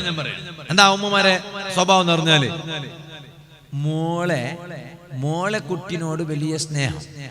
ഇവിടെ ഉണ്ടോ? ഇവിടെ എങ്ങനെയാന്ന് എനിക്കറിയില്ല. മകളെ കുട്ടിയോട് സ്നേഹം, മകന്റെ കുട്ടിയോട് സ്നേഹമില്ല, അത്ര സ്നേഹമില്ല. പിന്നെ ഇങ്ങനെ ഉണ്ടാവാ എന്ത്, മോന്റെ കുട്ടിയോട് വലിയ സ്നേഹം, മോളെ കുട്ടിയോട് അത്ര സ്നേഹമില്ല. കാരണം എന്നെ നോക്കുന്നത് മോനല്ലേ, അത് വേണ്ടെന്നല്ല പറയുന്നത്. അത് ചിലപ്പോൾ സ്വാഭാവികമായിട്ടും ഉമ്മാക്ക് ഏറ്റവും കൂടുതൽ തുണയായിട്ട് ആരെ നിൽക്കുന്നുവോ ആ മോനോട് ഉമ്മാക്ക് കൽബിലൊരു അടുപ്പം വല്ലാതെ ഉണ്ടാവും. അതെല്ലാ മക്കളോട് കാണിക്കുന്നത് ഒരുപോലെയാണെങ്കിലും കൽബിൽ ഒരു മോന് എന്നും ജമാഅത്തിന് വരുന്ന മോനാണ്, എന്നും ആലിമീങ്ങളോട് തങ്ങന്മാരോടൊക്കെ ദീനിന്റെ വിഷയത്തിലൊക്കെ മുന്നിൽ നിൽക്കുന്ന മോനാണെങ്കിൽ അമ്മോനോട് ഉമ്മാക്ക് ഒരു പ്രത്യേക സ്നേഹമൊക്കെ ഉണ്ടാവും മനസ്സിൽ അല്ലേ. ബാലൊരു മോനുണ്ട്, ഓൻ കുജുംബാള്. കുജുംബ എന്ന് പറഞ്ഞാൽ ഒരു നല്ലതിന് ഓനെ കാണാല്ലേ, ഓ എപ്പോ നോക്കിയും കയ്യിൽ ബാറ്റും ബോളും പിടിച്ചോണ്ട് ഇങ്ങനെ പോവാണ്. അപ്പൊ ഉമ്മ ചിന്തിക്കുകയാണ് ഓനെ കൊണ്ട് ഞാൻ മരിച്ചാൽ ഒരു യാസീനോത്ത് കിട്ടുമെന്ന് എനിക്കൊരു പ്രതീക്ഷ ഒന്നുമില്ല. അതായത് മറ്റേ മോനാണെങ്കിൽ അങ്ങനെയല്ല എന്ന് കരുതിയിട്ട് ആ മോനെ കാണുമ്പോൾ മനസ്സിന് വലിയ സ്നേഹം ഉണ്ടാവും. എന്നാ ഞാൻ ഉമ്മമാരോട് പറയട്ടെ, ചില ഉമ്മമാർ അങ്ങനെയുണ്ട്. എന്താ, മകന്റെ കുട്ടിയോട് കാണിക്കുന്നതിനേക്കാളും വലിയ സ്നേഹം മോനോട് കാണിക്കും. എന്താ കാരണം അറിയും? ഓനെങ്കാലും സ്കൂൾ വിട്ടിട്ട് വന്നെങ്കിൽ ഓനക്ക് ബാരനെ ഒന്ന് എടുത്തു വെക്കും, മറ്റൊരു കൊടുക്കാല. എന്താ കാരണം? ഉമ്മാന്റെ വിചാരം എന്താണെന്നറിയോ? ഇത് അത് എന്നാണെങ്കിൽ എന്റെ സ്വന്തം മോന്റെ കുട്ടിയും കൂടിയാണ്. അന്നെ ചിന്തിക്കണ്ടേ? ചിന്തിക്കണില്ല. ചിന്തിക്കാൻ ഇബ്ലീസ് വിടുന്നില്ല. ഇബ്ലീസിന്റെ പണിയല്ലേ ഇതൊക്കെ. ഭർത്താവിനെയും ഭാര്യനെയും ഭാര്യന്റെ വീട്ടുകാരെയും ഭർത്താവിന്റെ വീട്ടുകാരെയും തമ്മിലൊക്കെ ഭിന്നിപ്പിക്കുന്ന പണി ഇബ്ലീസിന്റേതാണ്. അല്ലാഹു ഇബ്ലീസിന്റെ ശർറിൽ നിന്ന് നമ്മൾ അല്ലാഹു കാത്ത് രക്ഷിക്കട്ടെ. ഇതുപോലെ വേറെ ചില വീട്ടുകാരുണ്ട്, സുബ്ഹാനല്ലാഹ്, അമ്മോശന് മരുമകളോട് തീരെ സ്നേഹമില്ല എന്ന് പറഞ്ഞാൽ മകന്റെ ഭാര്യയോട് തീരെ സ്നേഹമില്ല. എന്തിന്റെ പേരിൽ? അവൾ എപ്പോൾ നോക്കിയാലും ഉറങ്ങുന്നവളാണ്, ഇബാദത്ത് തീരെയില്ല. ഈ അടുത്തൊരു സ്ഥലത്ത് വാദിന് പോയപ്പോ ഒരു ചെറുപ്പക്കാരൻ ഓടി വന്നിട്ട് എന്നോട് സങ്കടത്തോടെ പറഞ്ഞു, ഉസ്താദേ, എന്റെ ഭാര്യ തീരെ നിസ്കരിക്കണില്ല, ദുആ ചെയ്യണം. ഏത് സമയത്തും സിനിമ കണ്ടുകൊണ്ടിരിക്കുകയാണ്, നിസ്കരിക്കുന്നില്ല. ഞാനിങ്ങനെ ആലോചിച്ചു പോയി, സുബ്ഹാനല്ലാഹ്, ഇക്കാലത്തും നിസ്കരിക്കാത്ത സ്ത്രീകളുള്ള കാലമാണോ? നിസ്കരിക്കാത്ത പെൺകുട്ടികളുള്ള കാലമാണോ? അത്ഭുതപ്പെട്ടു പോയി, ഞാനങ്ങ് ഞെട്ടിപ്പോയി. ഇത് വലിയ ബേജാറിന്റെ വർത്തമാനമല്ലേ സുഹൃത്തുക്കളെ? അവളാണ് വീട്ടിന്റെ കാര്യം തീരെ ശ്രദ്ധിക്കാറില്ല, വിവാദിത്വമില്ല. സ്ത്രീകളോട് ഞാൻ പറയട്ടെ, നിങ്ങൾക്ക് വീടിനെ കുറിച്ച് നല്ല ഉത്തരവാദിത്വം വേണം. അത് നിങ്ങളുടെ ഭർത്താവിന്റെ വീടല്ല, നിങ്ങളെ സ്വന്തം വീടാണ്. ഭർത്താവിന്റെ വീടാണെങ്കിൽ അത് നിങ്ങളെ വീട് എന്നാ അതിന്റെ അർത്ഥം. അതുകൊണ്ട് നിങ്ങളുടെ സ്വന്തം വീടിനെ കുറിച്ച് ഉത്തരവാദിത്വമുള്ളതുപോലെ ഭർത്താവിന്റെ വീടിനെ കുറിച്ച് നല്ല ഉത്തരവാദിത്വം വേണം. ഒരിക്കലും ഉത്തരവാദിത്വം മറന്നു പോകാൻ പാടില്ല. ഞാൻ പറഞ്ഞു വന്നത്, ചില സ്ത്രീകളുണ്ട് തീരെ വീടിനെ കുറിച്ച് അവർക്കൊരു ഉത്തരവാദിത്വമില്ല. അതിനെന്താക്കണം? ഞാൻ എപ്പോഴും അതിൽ പറയാറുണ്ട്, ഉമ്മമാരെ, നിങ്ങളുടെ സ്വന്തം മക്കളില്ലേ, പെൺമക്കള്, ആ മക്കൾ കല്യാണം കഴിഞ്ഞ് പോകുന്നതിന് മുമ്പായി നിങ്ങളെ വീട്ടിലുള്ള സമയത്ത് അവൾ ഒരു വീട്ടിൽ എങ്ങനെ വേണം എന്നതിനെ കുറിച്ച് ശരിക്കും പഠിപ്പിക്കണം. അത് നിങ്ങളുടെ ഭൗതിക വിദ്യാഭ്യാസത്തിലൊന്നുമില്ല, അത് ആത്മീയ വിദ്യാഭ്യാസത്തിലാണുള്ളത്. ഇതുപോലെ ഉമ്മമാരായ നിങ്ങളെ കണ്ടിട്ടാണ് അവർ പഠിക്കേണ്ടത്. നിങ്ങളുടെ മക്കൾക്ക് ഏത് വിദ്യാഭ്യാസം വേണമെങ്കിലും പഠിപ്പിച്ചോളൂ, ഞാൻ അതിന് എതിരല്ല. പക്ഷേ ഉമ്മമാരായ നിങ്ങളെ കണ്ടുകൊണ്ട് ഒരുപാട് കാര്യം നിങ്ങളുടെ പെൺമക്കൾ പഠിക്കേണ്ടതുണ്ട്. അവൾ കല്യാണം കഴിഞ്ഞ് ഭർത്താവിന്റെ വീട്ടിൽ പോയി, അതാ ഭർത്താവിന്റെ കൂടെ ഭർത്താവിന്റെ ഉമ്മാനെയും ബാപ്പാനെയും നല്ല രൂപത്തിൽ നോക്കേണ്ടവളാണ്. ആ ഒരു വലിയ ഉത്തരവാദിത്വം ഏറ്റെടുക്കേണ്ടവളാണ്. ഇന്ന് ചിലപ്പോൾ നിങ്ങളെ വീട്ടിൽ അവൾക്കൊരു ഉത്തരവാദിത്വവും ഉണ്ടാകില്ല. അവൾ ഒരു ചെറിയ മോളാണ്. പക്ഷേ നാളെ അവൾ വലുതായി കല്യാണം കഴിഞ്ഞ് ഭർത്താവിന്റെ വീട്ടിലെത്തിയാൽ ഭർത്താവിന്റെ വീട്ടിലെ കൺട്രോൾ ഇവളുടെ കയ്യിലാണ് വരുന്നത്. ഭർത്താവിന്റെ ഉമ്മാക്ക് നല്ല പ്രായമുണ്ട്, ബാപ്പക്ക് നല്ല പ്രായമുണ്ട്, പിന്നെ കൺട്രോൾ വരുന്നത് ഇവളെ കയ്യിലാണ്. അവിടെ ഒരു തെറ്റും വരാതെ, അബദ്ധം വന്നു പോകാതെ ആ വീട് നിയന്ത്രിക്കാനുള്ള എല്ലാ നിലക്കുള്ള തന്റേടം നിങ്ങളുടെ പെൺകുട്ടികൾക്ക് ഉണ്ടാകണ്ടേ. ഉമ്മമാരെ, സഹോദരിമാരെ, എന്നാൽ ഞാൻ പറയട്ടെ, വേറെ ചില ഭർത്താക്കന്മാരുണ്ട്, ബാപ്പാന്റെ വർത്തമാനം കേട്ട് ഉമ്മാന്റെ വാക്ക് കേട്ട് അതേ ഭാര്യന്റെ മനസ്സ് വേദനിപ്പിക്കുന്നവരുണ്ട്. ഒരിക്കലും ബാപ്പന്റെ വാക്ക് കേട്ട് ഉമ്മാന്റെ വാക്ക് കേട്ട് ഏതാണ് ശരിയെന്ന് മനസ്സിലാക്കാതെ വെറുതെ പോയി ഭാര്യനോട് ശകാരിക്കാൻ പാടില്ല, ഭാര്യനോട് ദേഷ്യപ്പെടാൻ പാടില്ല. അവൾക്ക് ഏറ്റവും കൂടുതൽ സമാധാനം കൊടുക്കേണ്ടുന്നത് ഭർത്താവായ ഞാനും നിങ്ങളാണ്. ഞങ്ങളിൽ നിന്ന് കിട്ടാത്ത ഒരു സമാധാനം അവർക്ക് എവിടെ നിന്നാണ് കിട്ടുക? ഉമ്മയാണോ ശരി, ബാപ്പയാണോ ശരി, ഭാര്യയാണോ ശരിയെന്ന് നമുക്കറിയില്ലല്ലോ. പിന്നെങ്ങനെയാണ് ഭാര്യനെ പോയി മനസ്സ് വേദനിപ്പിക്കുന്നത്? പാടില്ല. ഭർത്താവായ ഞാൻ കാരണം ഭാര്യയുടെ മനസ്സിൽ ഒരു ഭാഗത്ത് പോലും ഒരു ചെറിയ വേദനയുണ്ടാകാൻ പാടില്ല. ഇത് ഭർത്താക്കന്മാര് നന്നായി ശ്രദ്ധിക്കേണ്ടുന്ന കാര്യമാണ്. എന്നാലോ ഭാര്യന്റെ വാക്ക് കേട്ട് ഉമ്മാന്റെ മനസ്സ് വേദനിപ്പിക്കാനും പാടില്ല. അതും കൂടി പറയണം. ഭാര്യന്റെ വാക്ക് കേട്ട് ബാപ്പാന്റെ മനസ്സും കൂടി വേദനിപ്പിക്കാൻ പാടില്ല. അങ്ങനെയുണ്ട്. ചില മക്കളുണ്ട്, കല്യാണം കഴിയുന്നത് വരെ ഉമ്മാനോട് വലിയ സ്നേഹം, ബാപ്പാനോട് വലിയ സ്നേഹം. കല്യാണം കഴിഞ്ഞാൽ പിന്നെ ഓക്ക് ഉമ്മ എന്തമ്മാ ഒരു ബേരാന്ന് തന്നെ തോന്നാൻ തുടങ്ങി. ഇപ്പൊ മുമ്പ് തുടങ്ങിയിട്ടില്ല, ഇപ്പൊ ഉമ്മാക്ക് തുടങ്ങി. മുന്നോലത്തെ പോലെ ഇല്ലല്ലേ, ഇപ്പത്തെ ചേഞ്ച് ആയിട്ടാ പോണം. മുന്നോൽ അങ്ങനെയല്ല, എന്ത് സാമാന് കോന്നെങ്കിൽ ഉമ്മാണ്ട് വിളിച്ചിട്ട് ഓടി വന്ന് നന്റെ കയ്യിൽ തന്നോയിന്ന. ബിസ്ക്കറ്റ് കോന്നെങ്കിൽ ആവട്ടെ, കേക്ക് കോന്നെങ്കിൽ ആവട്ടെ, നന്റെ കയ്യിൽ കോൻ തന്നോയിന്ന. ഇവിടെ നക്കണിക്ക് മനസ്സിലാണല്ലേ അർത്ഥം? കോൻ തന്നോയിന്ന. ഇപ്പൊ നോക്കുമ്പോ ഇപ്പൊ വിളിക്കണമേ, എവിടില്ലടി ഫാത്തിമ കിടാവ്, എവിടില്ലേ കിടാവ്? ആരെ വിളിക്കുന്നേ? തിരിയോനെ വിളിക്കുന്നേ കിടാവ്. എങ്ങനെ വേണമെങ്കിൽ വിളിക്കും, നിങ്ങൾക്ക് ഇഷ്ടമുള്ള പേര്. ശൈത്താന്ന് വിളിക്കണ്ട, ശൈത്താന്ന് മാത്രം വിളിച്ചിരണ്ട. ചില ഭർത്താക്കന്മാർക്ക് ഒരു സ്വഭാവമുണ്ട്, ദേശം വന്നാൽ ഭാര്യനെ വിളിക്കുന്നത് എവിടില്ലാലോ, ഓരോ കുട്ടിച്ചാത്ത എവിടില്ലാല്. ആരെ വിളിക്കുന്നത്? ഭാര്യ ശൈത്താണെങ്കിൽ നീ ആരായിരിക്കും? നിങ്ങളൊന്ന് ചിന്തിച്ചു നോക്ക്. ശൈത്താന്റെ മാപ്പിളെ, ശൈത്താന്റെ മാപ്പിളൊക്കെ കുറച്ചെങ്കിലും ശൈത്താന്റെ ബുദ്ധി ഇല്ലാതിരിക്കാല്ലേ. അപ്പോ ഞാൻ പറഞ്ഞത്, അപ്പൊ ഉമ്മാക്ക് തോന്നാൻ തുടങ്ങി അങ്ങനെ ആകാൻ പാടില്ല. ഉമ്മാക്ക് കൊടുക്കുന്നത് ഉമ്മാന്റെ കയ്യിൽ തന്നെ കൊടുക്കണം. ഒരിക്കലും ഉമ്മാക്ക് തോന്നാൻ പാടില്ല കല്യാണം കഴിഞ്ഞ ശേഷം ഓനൊരു പെങ്കൂസനായിനും തോന്നാൻ പാടില്ല മോനെ കുറിച്ച്. എപ്പോഴും ഭാര്യന്റെ വർത്താനെ കേട്ടിട്ട് നടക്കുന്നവനാണ് തോന്നാൻ പാടില്ല. എന്നാ ഇതുപോലെ ഉമ്മമാരോട് ഞാൻ പറയാണ്, നിങ്ങളെ മകനും മകന്റെ ഭാര്യക്ക് ഒരു സ്വാതന്ത്ര്യം കൊടുക്കണം കേട്ടോ. അതും കൂടി പറയാം. ചില ഉമ്മമാരുണ്ട്, ഇവർ രണ്ടാൾ പോകുമ്പോ എപ്പോ എവിടേക്ക് പോണെങ്കിലും ഉമ്മ വേണം. ഉമ്മ ഇല്ലാതെ പോകാൻ പാടില്ല. ഉമ്മാന്റെ ഡിമാൻഡാണ്. നാണില്ലാണ്ട് അവളുടെ ഓർമ്മൊത്ത കുട്ടിയാൻ പോത്തീറ. സുബ്ഹാനല്ലാഹ്, പടച്ചറബ് എന്താ ചെയ്യപ്പോ? ഇവക്ക് രണ്ടാക്ക് ഒന്ന് ദൂരെ ഒന്ന് പോയി കറങ്ങി വരാൻ വലിയ ആഗ്രഹമുണ്ട്. ആർക്ക്? ഭർത്താവിനും ഭാര്യക്കും ഒന്ന് കറങ്ങാൻ പോവല്ലേ? നിങ്ങളൊന്നും ഭാര്യമാരെ യാത്ര കൊണ്ടുപോകാറില്ലേ? കൊണ്ടോണം. അല്ലാഹു തആല തൗഫീഖ് ചെയ്യട്ടെ. എല്ലാമീൻ പറയുന്ന കാണുന്നേ. ഭാഗ്യം തരട്ടെ. എന്താപ്പ അതിന്റെ ഒക്കെ രസം?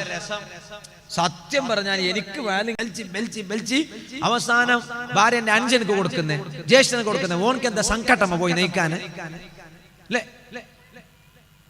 ഭാര്യ ഇതെടുത്തിട്ട് കൊടുക്കുന്ന ആർക്ക് കൊടുക്കുന്നേ? ഭാര്യ എന്റെ അനുജന് കൊടുക്കുന്നു, ജ്യേഷ്ഠന് കൊടുക്കുന്നു. ഓൻ പോയി ജോലി ചെയ്തിട്ട് ഓൻ ഉണ്ടാക്കണ്ടേ? അത് ഭർത്താവിനടുത്ത് വാങ്ങി കൊടുക്കണ്ട. അതേ സമയത്ത് രോഗിയായി കിടക്കുകയാണ്. അപ്പൊ ചിലപ്പോ ജ്യേഷ്ഠനക്ക് കൊടുക്കേണ്ടി വരും. അത് ഭർത്താവ് വാങ്ങിയിട്ട് ചിലപ്പോ കൊടുക്കുന്നതിന് വിരോധമൊന്നുമില്ല, അത് നല്ല കാര്യം തന്നെയാണ്. പക്ഷേ ഭാര്യന്റെ അനുജനോ ജ്യേഷ്ഠനോ നടുവൊന്നും വകുന്നില്ല പണിക്ക് പോവാന്. പിന്നെ ഓൻ പൊറലെന്നെ ഇങ്ങനെ കുത്തിരിക്കുന്നു. ഓനക്ക് നല്ല ഗട്ടിന്റെ ഒരു അളിയാങ്കനെ കിട്ടി, ഗട്ടിന്റെ ഒരു അളിയാങ്കനെ കിട്ടി. അളിയൻ കിടക്കിടക്ക് കൊടുക്കുന്നു. അങ്ങനെ കൂടുതൽ അളിയന്മാർക്ക് കൊടുക്കണ്ട, കൊടുത്തിട്ട് ഓരോ ഭാവി നഷ്ടപ്പെടുത്തണ്ട. ഏത് കാലം വരെ കൊടുക്കും നിങ്ങൾ അളിയാക്കന്മാര്? ഏത് കാലം വരെ കൊടുക്കും? കുറച്ചു കാലം കൊടുക്കും. എക്കാലത്തും കൊടുക്കാൻ പറ്റുമോ? കൊടുക്കാൻ പറ്റൂല. നമ്മളെ കയ്യിൽ ഉള്ളപ്പ് കൊടുക്കും, പിന്നീട് എന്ത് ചെയ്യും? അപ്പൊ അതുകൊണ്ട് ഇയാൾ പറഞ്ഞ് എന്റെ ഭാര്യ എന്റെ പൈസ ഒന്നും നഷ്ടപ്പെട്ടു പോകാതിരിക്കാൻ വേണ്ടി കഴിവിന്റെ പരമാവധി ശ്രദ്ധിക്കും. ഇയാൾ വരാ. ഇനി അഥവാ ഓൾക്ക് നെഞ്ഞുവേദന തുടങ്ങിയാലേ, വല്ലാതെ വേദന ഉണ്ടെങ്കിൽ ഓൾ പറയും നമുക്കൊന്ന് ഡോക്ടറെ അടുത്തേക്ക് പോവാന്ന് പറയും. എന്നിട്ടോ അങ്ങനെ ഞാൻ ഓളെ കാസർഗോട്ടേക്ക് കൂട്ടിക്കൊണ്ടു.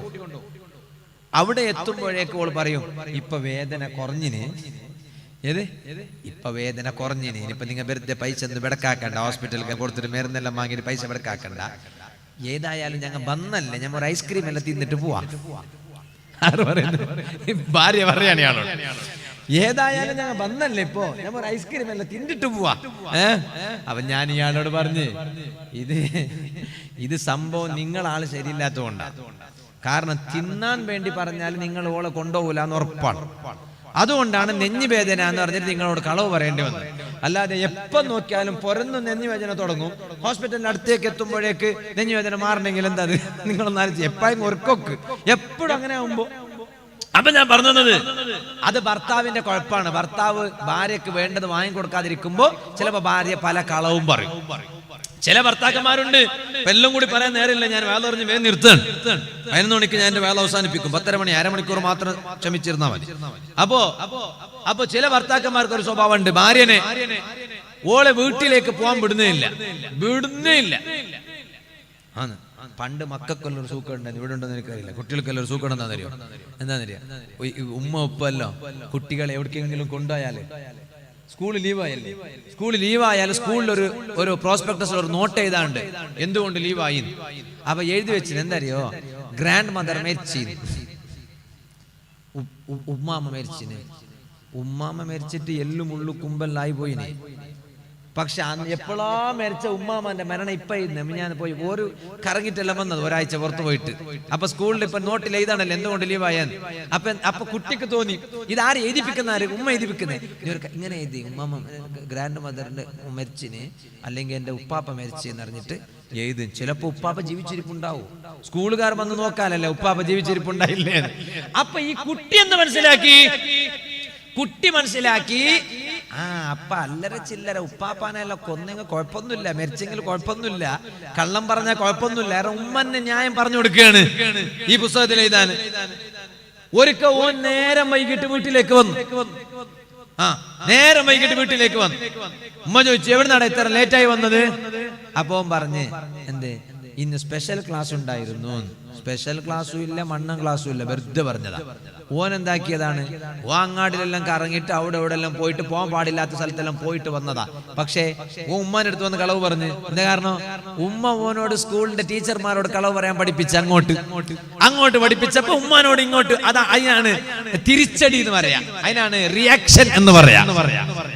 ഞാൻ പറഞ്ഞത് ഒരിക്കലും അത് പാടില്ല. പുരുഷന്മാരെ ഭാര്യനെ അവളുടെ വീട്ടിലേക്ക് പോകാൻ സമ്മതം ചോദിക്കുമ്പോ നിങ്ങൾക്ക് കൂടെ പോകാൻ കഴിയുന്നുവോ? ഏറ്റവും നല്ലത് നിങ്ങൾ അവളെ കൂടെ അവളെ വീട്ടിലേക്ക് പോകണം. ഇനി നിങ്ങൾക്ക് അന്ന് പോകാൻ തിരക്കൊണ്ട് ഒരിക്കലും കഴിയില്ല. എന്നാൽ നിങ്ങളുടെ അനുജന്റെ കൂടെ അയക്കണ്ട, കടുത്ത ഹറാമാണ്. ജ്യേഷ്ഠന്റെ കൂടെ അയക്കണ്ട, കടുത്ത ഹറാമാണ് കേട്ടോ.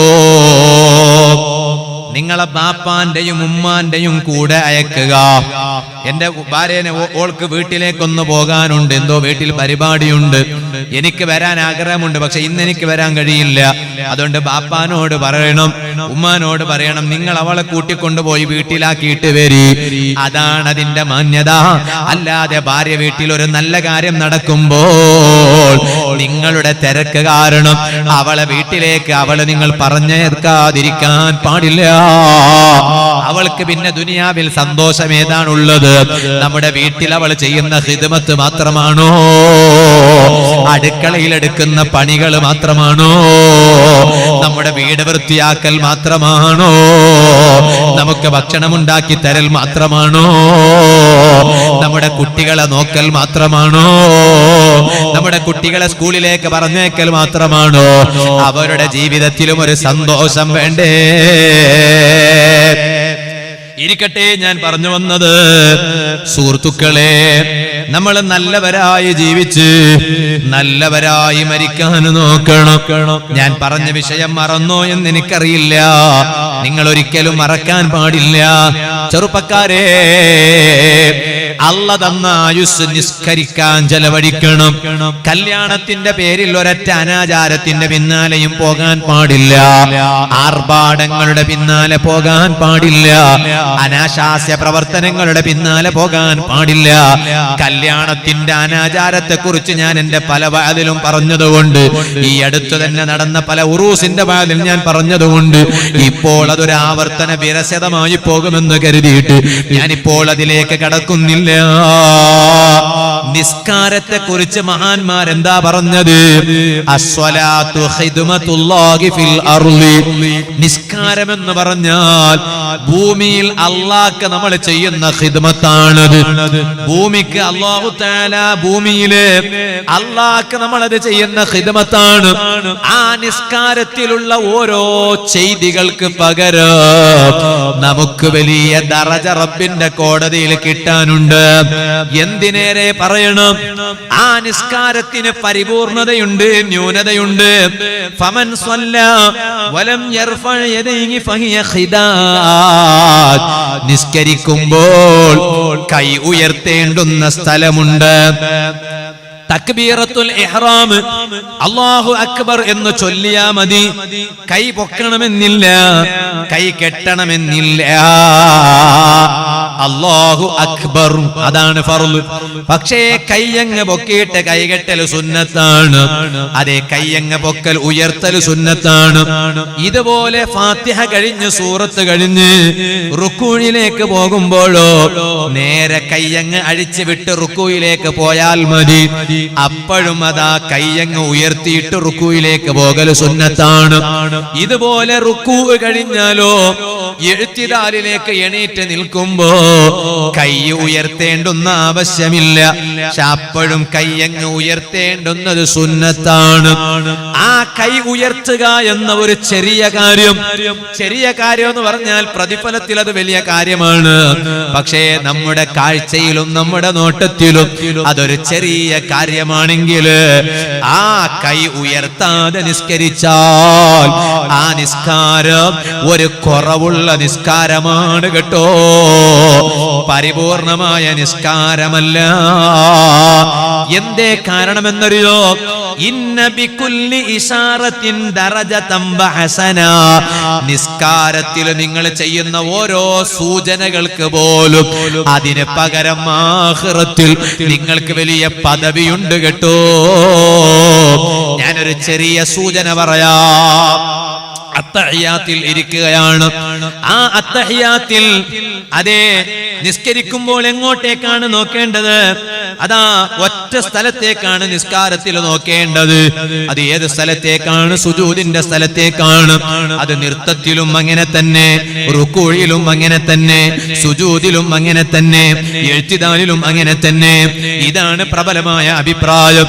മറ്റു പല അഭിപ്രായം പണ്ഡിതന്മാര് പറഞ്ഞിട്ടുണ്ടെങ്കിലും പ്രബലമായ അഭിപ്രായം നിസ്കാരം ഫുള്ളായിട്ട് നോക്കേണ്ടുന്നത് സുജൂദിന്റെ ഒറ്റ സ്ഥലത്തേക്കാണ് കേട്ടോ. ഒറ്റ സമയം സമയം മാത്രമേ ആ സുജൂദിന്റെ സ്ഥലത്തേക്കുള്ള നോട്ടത്തെ തെറ്റിച്ച് മറ്റൊരു സ്ഥലത്തേക്ക് നോക്കേണ്ടത്. അതെപ്പോഴാണ്? അത്തഹിയാത്തിൽ ഇരിക്കുന്ന സമയത്ത് അഷ്ഹദു അല്ലാ ഇലാഹ ഇല്ലല്ലാഹ് എന്ന് പറയുമ്പോ ഈ മുസബ്ബിഹ വിരല്, ഈ വിരല്, ചൂണ്ടുവിരല്, ഈ വിരളങ്ങ് പൊക്കിയപ്പോൾ പിന്നെ അത്തഹിയാത്ത് കഴിയുന്നത് വരെ, സലാം വീട്ടുന്നത് വരെ ആ ഇഷാറത്ത് ചെയ്തതിലേക്കാണ് നോക്കേണ്ടത്. അവിടെ നിങ്ങൾ നോക്ക്, ഇല്ലല്ലാ എന്ന് പറയുമ്പോ കൈ എങ്ങനെ സൂചിപ്പിച്ചു പോയി. ആ സൂചിപ്പിച്ചതിന് പകരമായിട്ട് പോലും റബ്ബിന്റെ കോടതിയിൽ വലിയ ദറജയുണ്ട് കേട്ടോ. അങ്ങനെയാണെങ്കിൽ നിങ്ങളൊന്ന് ആലോചിച്ചു നോക്ക്, ആ നിസ്കാരം ആരംഭിച്ചത് മുതൽ നിസ്കാരം അവസാനിക്കുന്നത് വരെ അതിന് പകരം നമ്മൾ ചെയ്ത നന്മകൾക്ക് പകരം കിട്ടാൻ പോകുന്ന പ്രതിഫലം ചെറുതല്ലല്ലോ. ഇത് സർവ ചെറുപ്പക്കാർ മനസ്സിലാക്കേണ്ടതുണ്ട്, സർവ സഹോദരങ്ങൾ മനസ്സിലാക്കേണ്ടതുണ്ട്. അതിന് നല്ല ക്ഷമ വേണം, നല്ല ക്ഷമ വേണം. ഏത് ഇബാദത്ത് ചെയ്യാനും നല്ല ക്ഷമ വേണം, എല്ലാറ്റിനും നല്ല ക്ഷമ വേണം.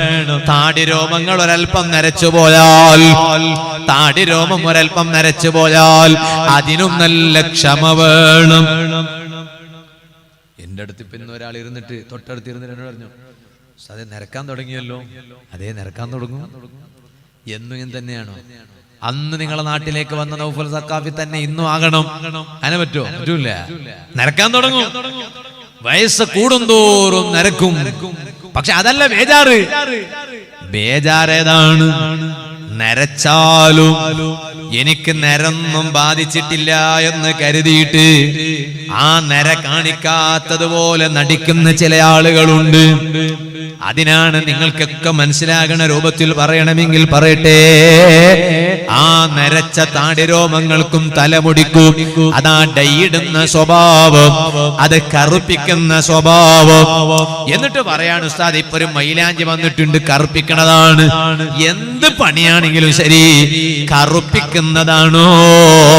അത് കളറല്ലെങ്കിൽ പോലും, ഡൈ എന്ന പേരില്ലെങ്കിൽ പോലും, മൈലാഞ്ചിയാണെങ്കിൽ പോലും, ട്യൂബിലുള്ള മരുന്നാണെങ്കിൽ പോലും അത് ഇട്ടിട്ട് കറുക്കുന്നതാണോ? ചുകക്കുന്നതല്ലേ? കറുപ്പിക്കുന്നതാണോ? കടുത്ത ഹറാമ് തന്നെ. ഇത് നൗഫൽ സഖാഫിയുടെ ഫത്വയല്ല, അള്ളാന്റെ ദീനിന്റെ നിയമം മഹാന്മാരായ പണ്ഡിതന്മാരെ രേഖപ്പെടുത്തിയതാണ് കേട്ടോ. ഈ സ്ഥലത്തും താടിരോമങ്ങൾ ചുവപ്പിച്ചവരെ കാണാൻ കഴിയും, അത് നല്ലതാണ്.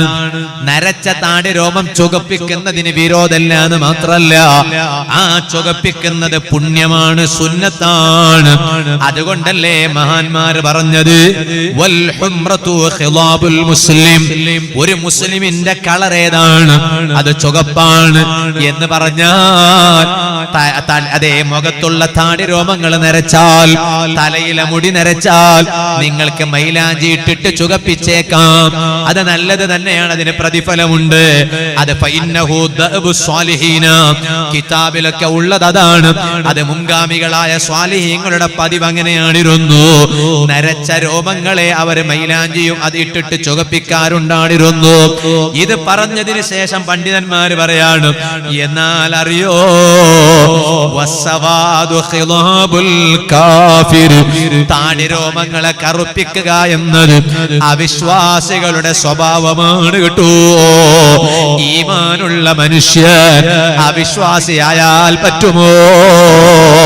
പിന്നെ തലയിൽ തൊപ്പി വെക്കുന്നതിന് എന്തർത്ഥമാണ്? താടിരോമങ്ങളെ കറുപ്പിച്ചിട്ട്, തലയിലെ മുടി കറുപ്പിച്ചിട്ട് പള്ളിയിൽ വന്ന് ജമാഅത്തായി നിസ്കരിക്കുന്നതിന് എന്ത് അർത്ഥമാണ് ബാപ്പമാരെ? കയ്യിലെ മുസാഫ് പിടിച്ചിട്ട് പരിശുദ്ധ ഖുർആനെ പാരായണം ചെയ്യുന്നതിന് എന്ത് അർത്ഥം ബാപ്പമാരെ? അതുകൊണ്ടല്ലേ നിങ്ങളൊന്ന് ആലോചിച്ചു നോക്ക്, സയ്യിദുനാ ഇബ്നു ഉമർ റളിയല്ലാഹു അൻഹു മഹാനവരികൾ ഒരു ദിവസം അതാ ഇബ്നു അംർ തങ്ങളുടെ അരികിലേക്ക് വരികയാണ്. വന്നു നോക്കുമ്പോ ഇബ്നു അംർ തങ്ങളുടെ മുഖമൊക്കെ താടി രോമങ്ങളൊക്കെ കറുത്തിട്ടുണ്ട്. താടി രോമങ്ങൾ നരച്ചവരായിരുന്നു. ഇന്ന് വന്നു നോക്കുമ്പോൾ താടി രോമങ്ങൾ കറുത്തിട്ടുണ്ട്. വന്ന ഉടനെ അസ്സലാമു അലൈക്കും അയ്യോ അശ്വൈബ് സലാം പറഞ്ഞു. ഇബ്നു ഉമർ റളിയല്ലാഹു അൻഹു ഇബ്നു അംർ തങ്ങളെ വിളിച്ചിട്ട് സലാം പറയുകയാണ്. അപ്പൊ ചോദിച്ചു, അമാ തഅരിഫുനി, നിങ്ങൾക്ക് എന്റെ പേരറിയാലോ, പിന്നെന്തിനാ അങ്ങനെ വിളിച്ചത്? അപ്പൊ ഇബ്നു അംർ തങ്ങളോട് അതേ ഇബ്നു ഉമർ റളിയല്ലാഹു അൻഹു ചോദിക്കുകയാണ്, അഅരിഫുക ശൈഖാ, നിങ്ങളെ എനിക്ക് മനസ്സിലായിരുന്നത് ഒരു പ്രായമുള്ള ആളായിട്ടാണല്ലോ. അതേ സമയത്ത് അൻതൽ യൗമ ശാബ്, ഇന്ന് നിങ്ങൾ നോക്കുമ്പോ ചെറുപ്പക്കാരനെ പോലെ ആയിട്ടുണ്ടല്ലോ എന്ന് പറഞ്ഞാൽ അതിന്റെ അർത്ഥം എന്താണ്? നിങ്ങളുടെ അതേ നരച്ച രോമങ്ങളെ കറുപ്പിച്ചിട്ടുണ്ടല്ലോ, തലമുടി കറുപ്പിച്ചിട്ടുണ്ടല്ലോ. അപ്പോഴാണ് ഇബ്നു ഉമർ തങ്ങൾ ഈ വാക്ക് പറയുന്നത്. അതേ അൽ ഹുംറത്തു ഖിദാബുൽ മുസ്ലിം വസ്സവാദു ഖിദാബുൽ കാഫിർ. ഓ ഇബ്നു ഉമർ തങ്ങളെ, നരച്ചാൽ നരച്ച ഭാഗങ്ങൾ ചുവപ്പിക്കുന്നത് ഈമാനുള്ളവന്റെ പതിവാണ്, കറുപ്പിക്കുന്നതോ അവിശ്വാസിയുടെ ശൈലിയാണ് കേട്ടോ.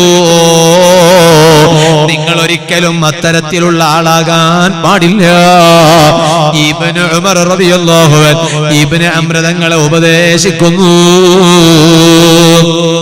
അതിനൊക്കെ നല്ല ക്ഷമ വേണം. ഏതോ ഒരുത്തൻ, ചില പെൺകുട്ടികൾ തുള്ളിച്ചാടുമ്പോഴേക്ക് മറ്റുള്ള പെൺകുട്ടികളൊക്കെ തുള്ളിച്ചാടുകയാണ്. സുബ്ഹാനല്ലാഹ്, പെൺകുട്ടികൾ നല്ല പെൺകുട്ടികളാകണം, അവർ നല്ല മാതൃകയുള്ള പെൺകുട്ടികളാകണം. ഞാൻ പറയട്ടെ, നമ്മുടെ പരിസരത്തൊക്കെ അൽഹംദുലില്ലാഹ് ശരീഅത്ത് കോളേജ് പഠിക്കുന്ന പെൺകുട്ടികളുള്ള സ്ഥാപനങ്ങൾ ഉള്ളതാണ്. നമ്മുടെ തൊട്ടടുത്ത് മർക്കസുൽ ഹുദ, അല്ലാഹു വലിയ ഉയരങ്ങളിലേക്ക് ഇനിയും എത്തിക്കട്ടെ. അവിടെയൊക്കെ ധാരാളം കുട്ടികൾ പഠിച്ചു, ഒരുപാട് കുട്ടികൾ പഠിച്ചിറങ്ങി. ഞാൻ പറഞ്ഞു വന്നത്, അത്തരത്തിലുള്ള സ്ഥാപനങ്ങളൊക്കെ കാലഘട്ടത്തിന്റെ ആവശ്യമാണ്. പെൺകുട്ടികൾക്ക് പഠിക്കാൻ വളരെ ആവശ്യമാണ്. നാളെ എവിടുന്നോ പറഞ്ഞു കേട്ടു, ഒരു പെൺകുട്ടി, നിങ്ങൾ ബാക്കിന്ന് ബക്കറ്റ് വെച്ച് എനിക്കറിയില്ല എവിടേക്കാണ് ബക്കറ്റ് നിർത്താനായി. ഓ ആയി, കാമണിക്കൂർ മാത്രം. അതിന് നാളെയാ സമാപനം. ആയിക്കോട്ടെ, ഇത് സ്ത്രീകളുടെ ഭാഗത്തേക്ക് പെണ്ണുങ്ങളാ, ആയിക്കോട്ടെ. പെണ്ണുങ്ങളെ ഭാഗത്തേക്ക് സ്ത്രീകളുടെ ഭാഗത്തേക്ക് കവർ കൊടുത്തയക്കുന്നുണ്ട്. നാളെയാണ് നമ്മുടെ സമാപനം. ബഹുമാനപ്പെട്ട എണ്ണൂർ തങ്ങളവരുകളുടെ നേതൃത്വത്തിൽ നമ്മുടെ നാളത്തെ സമാപന സദസ്സ് നടക്കും. അതുകൊണ്ട് നാളത്തെ സദസ്സിലേക്ക് വരുമ്പോ ആ കവറിൽ നല്ല സംഭാവന ഇട്ടിട്ട് നിങ്ങളൊക്കെ കൊണ്ടുവരണം. അല്ലാഹു തആല എന്ത് നിയത്ത് വെച്ചിട്ടാണോ ഉമ്മമാർ അതിലൊക്കെ നല്ല സംഭാവന നിക്ഷേപിക്കുന്നത്, അല്ലാഹു തആല ഉമ്മമാരുടെ നിയത്ത് സാധിപ്പിച്ചു കൊടുക്കട്ടെ. ബക്കറ്റ് പെയ്ത ഭാഗത്തേക്ക്, അത് സ്ത്രീകളുടെ ഭാഗത്തേക്ക് തന്നെ. അപ്പൊ ഇവർക്ക് പിന്നെ കയ്യില അൽഹംദുലില്ലാഹ്. ആയിക്കോട്ടെ, ഞാൻ ചുരുക്കുകയാണ്. ഞാൻ പറഞ്ഞു വന്നത്, ഇപ്പൊ കുറെ ദൂരൊക്കെ പെൺകുട്ടികൾ പഠിക്കാൻ പോവാണ്. ഭൗതിക പഠനത്തിന്റെ പേരും പറഞ്ഞ് കുറെ ദൂരം പഠിക്കാൻ പോവാ. എന്നിട്ടോ താമസം എവിടെയാണ്? താമസം ബാപ്പാനോട് പറയും ഇവിടെ ഹോസ്റ്റലാണ്, പെൺകുട്ടികൾ ഹോസ്റ്റലാണ്. എന്നിട്ട് ഇവൾ എങ്ങോട്ടാ പോണെന്നറിയോ? ഏതോ ഒരു ചെക്കന്റെ റൂമിലേക്കാ പോകുന്നത്. ആ ചെക്കന്റെ റൂമിൽ പോയി താമസിക്കുകയാണ്. സുബ്ഹാനല്ലാഹ്. നാളെ എവിടെയോ കുട്ടികളെ ബാഗ് തെരഞ്ഞു നോക്കിയപ്പോ, ഇവിടെ കർണാടകയിൽ തന്നെ പത്രത്തിലൊക്കെ വന്നതല്ലേ, സ്ഥലത്തിന്റെ പേരൊന്നും ഞാൻ പറയണ്ടല്ലോ. എത്രാം ക്ലാസ്സിൽ പഠിക്കുന്ന പെൺകുട്ടികളാണ്? 9ാം ക്ലാസ്സിലും 10ാം ക്ലാസ്സിലും പഠിക്കുന്ന കുട്ടികൾ. +1 +2 ഒന്നുമല്ല, ഫസ്റ്റ് PU സെക്കൻഡ് PU ഒന്നുമല്ല, ഡിഗ്രി അല്ല. 9ാം ക്ലാസ്സും 10ാം ക്ലാസ്സിൽ പഠിക്കുന്ന പെൺകുട്ടികളുടെയും ആൺകുട്ടികളുടെയും ബാഗിന്റെ ഉള്ളില് ഒരു ഗുളിക ഇങ്ങനെ ഗുളിക കിട്ടി. ഒരേ ഗുളിക. നോക്കുമ്പോ എന്തിന്റെ ഗുളികയാണെന്നറിയോ? ഗർഭം ധരിക്കാൻ പാടില്ലാത്ത രൂപത്തിലുള്ള ഗുളിക. നമ്മളൊന്ന് ആലോചിച്ച് നോക്ക്. വഴിവിട്ട രൂപത്തിൽ ബന്ധപ്പെട്ടാൽ പിന്നെ ഗർഭം ധരിക്കാൻ പാടില്ലാതെ അലസിപ്പോകുന്ന രൂപത്തിലുള്ള ഗുളിക. ഇത് കണ്ടുപിടിച്ചത് 9ാം ക്ലാസ്സിലും 10ാം ക്ലാസ്സിലും പഠിക്കുന്ന പെൺകുട്ടികളുടെയും ആൺകുട്ടികളുടെയും ബാഗിൽ നിന്നാണോ?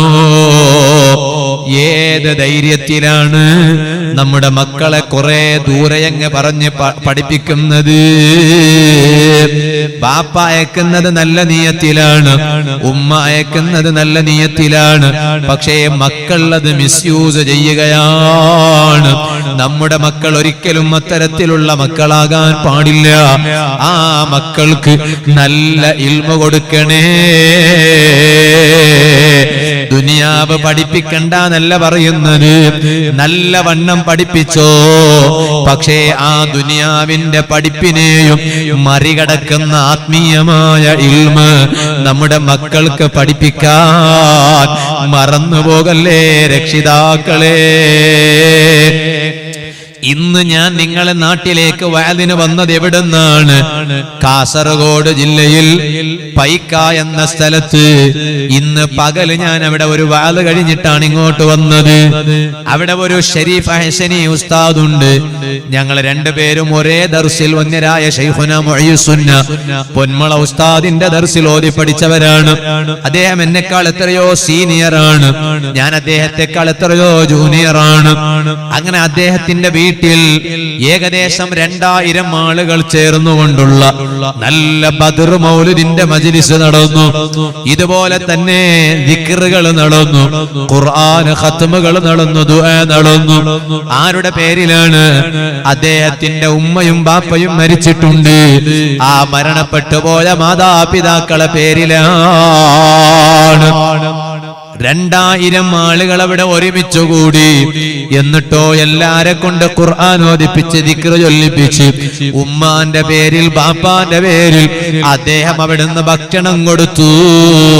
അല്ലാഹു ആ മാതാപിതാക്കളെയും എന്റെ ബാപ്പ ഉൾപ്പെടെ ഈ സദസ്സിലുള്ള മുഅ്മിനീങ്ങളിൽ നിന്ന് ആരെല്ലാം മരണപ്പെട്ടിട്ടുണ്ടോ, ഉമ്മ ബാപ്പമാരിൽ മരണപ്പെട്ടിട്ടുണ്ടോ, അവരുടെ ഖബറിലേക്ക് ഇന്നത്തെ സദസ്സിന്റെ വെളിച്ചം അല്ലാഹു എത്തിച്ചു കൊടുക്കട്ടെ. ഒരു നല്ല നീയത്തോടുകൂടെ ഇന്നത്തെ സദസ്സിൽ നിന്ന് നമ്മൾ പിരിഞ്ഞു പോകണം. എന്താണ് നീയത്ത്? എന്റെ മകനുണ്ടല്ലോ, അവൻ കുറെ തുള്ളിക്കളിച്ചിട്ട് കാര്യമില്ല, കുറെ ചാടിക്കളിച്ചിട്ട് കാര്യമില്ല. ചെറുപ്പക്കാരെ, ഏതോ ഒരുത്തൻ ഇങ്ങനെ ഏതോ ഒരുത്തൻ മയക്കുമരുന്ന് ഉപയോഗിക്കുമ്പോ ഞാനും മയക്കുമരുന്ന് ഉപയോഗിക്കുന്നവനാകാൻ പാടില്ല. ഏതോ ഒരുത്തൻ കല്യാണത്തിന്റെ പേരിലോ താളത്തിന്റെ പേരിലോ അതേ പുതിയ പെണ്ണിന്റെ വീട്ടിൽ വന്നിട്ട് പുതിയ ആപ്പിളന്റെ കൂടെ വരുന്ന ചെറുപ്പക്കാർ പുതിയ പെണ്ണിന്റെ വീട്ടിൽ വന്നിട്ട് ഉളുപ്പില്ലാതെ ഡാൻസ് ചെയ്യുന്നു. ഇത് വാള് പറയുന്ന ഉസ്താദുമാർ സ്റ്റേജിൽ കയറിയിട്ട് ഈ ഉമ്മത്തിന്റെ നന്മ പ്രതീക്ഷിച്ചിട്ട് ഉപദേശിച്ചാൽ ആ ഉസ്താദുമാർക്കെതിരെ തിരിയുന്നവരുണ്ട്. ഞാനിത് പറയുന്നത് നല്ലത് പ്രതീക്ഷിച്ചിട്ട് മാത്രമാണ്. ഒരിക്കലും അതാ പുതിയ പെണ്ണിന്റെ വീട്ടിൽ താളത്തിന് പോയിട്ട് പുതിയ ആപ്പിളന്റെ കൂടെ പോയി ഡാൻസ് കളിക്കുന്ന ചെറുപ്പക്കാരാകരുത് കേട്ടോ. ഇതുപോലെ വാല കേൾക്കുന്ന പെൺകുട്ടികളെ, അതേ ശരീഅത്ത് പഠിച്ച പെൺകുട്ടികളോടും പഠിക്കാത്ത പെൺകുട്ടികളോടും എല്ലാവരോടും ഞാൻ പറയട്ടെ, പ്രത്യേകിച്ച് ശരീഅത്ത് പഠിച്ച പെൺകുട്ടികളോട് ഞാൻ പറയട്ടെ, നമ്മളതാ ഉപ്പാണ് കേട്ടോ. ഇൽമുള്ളവരെന്ന് പറഞ്ഞാൽ ഉപ്പാണ്.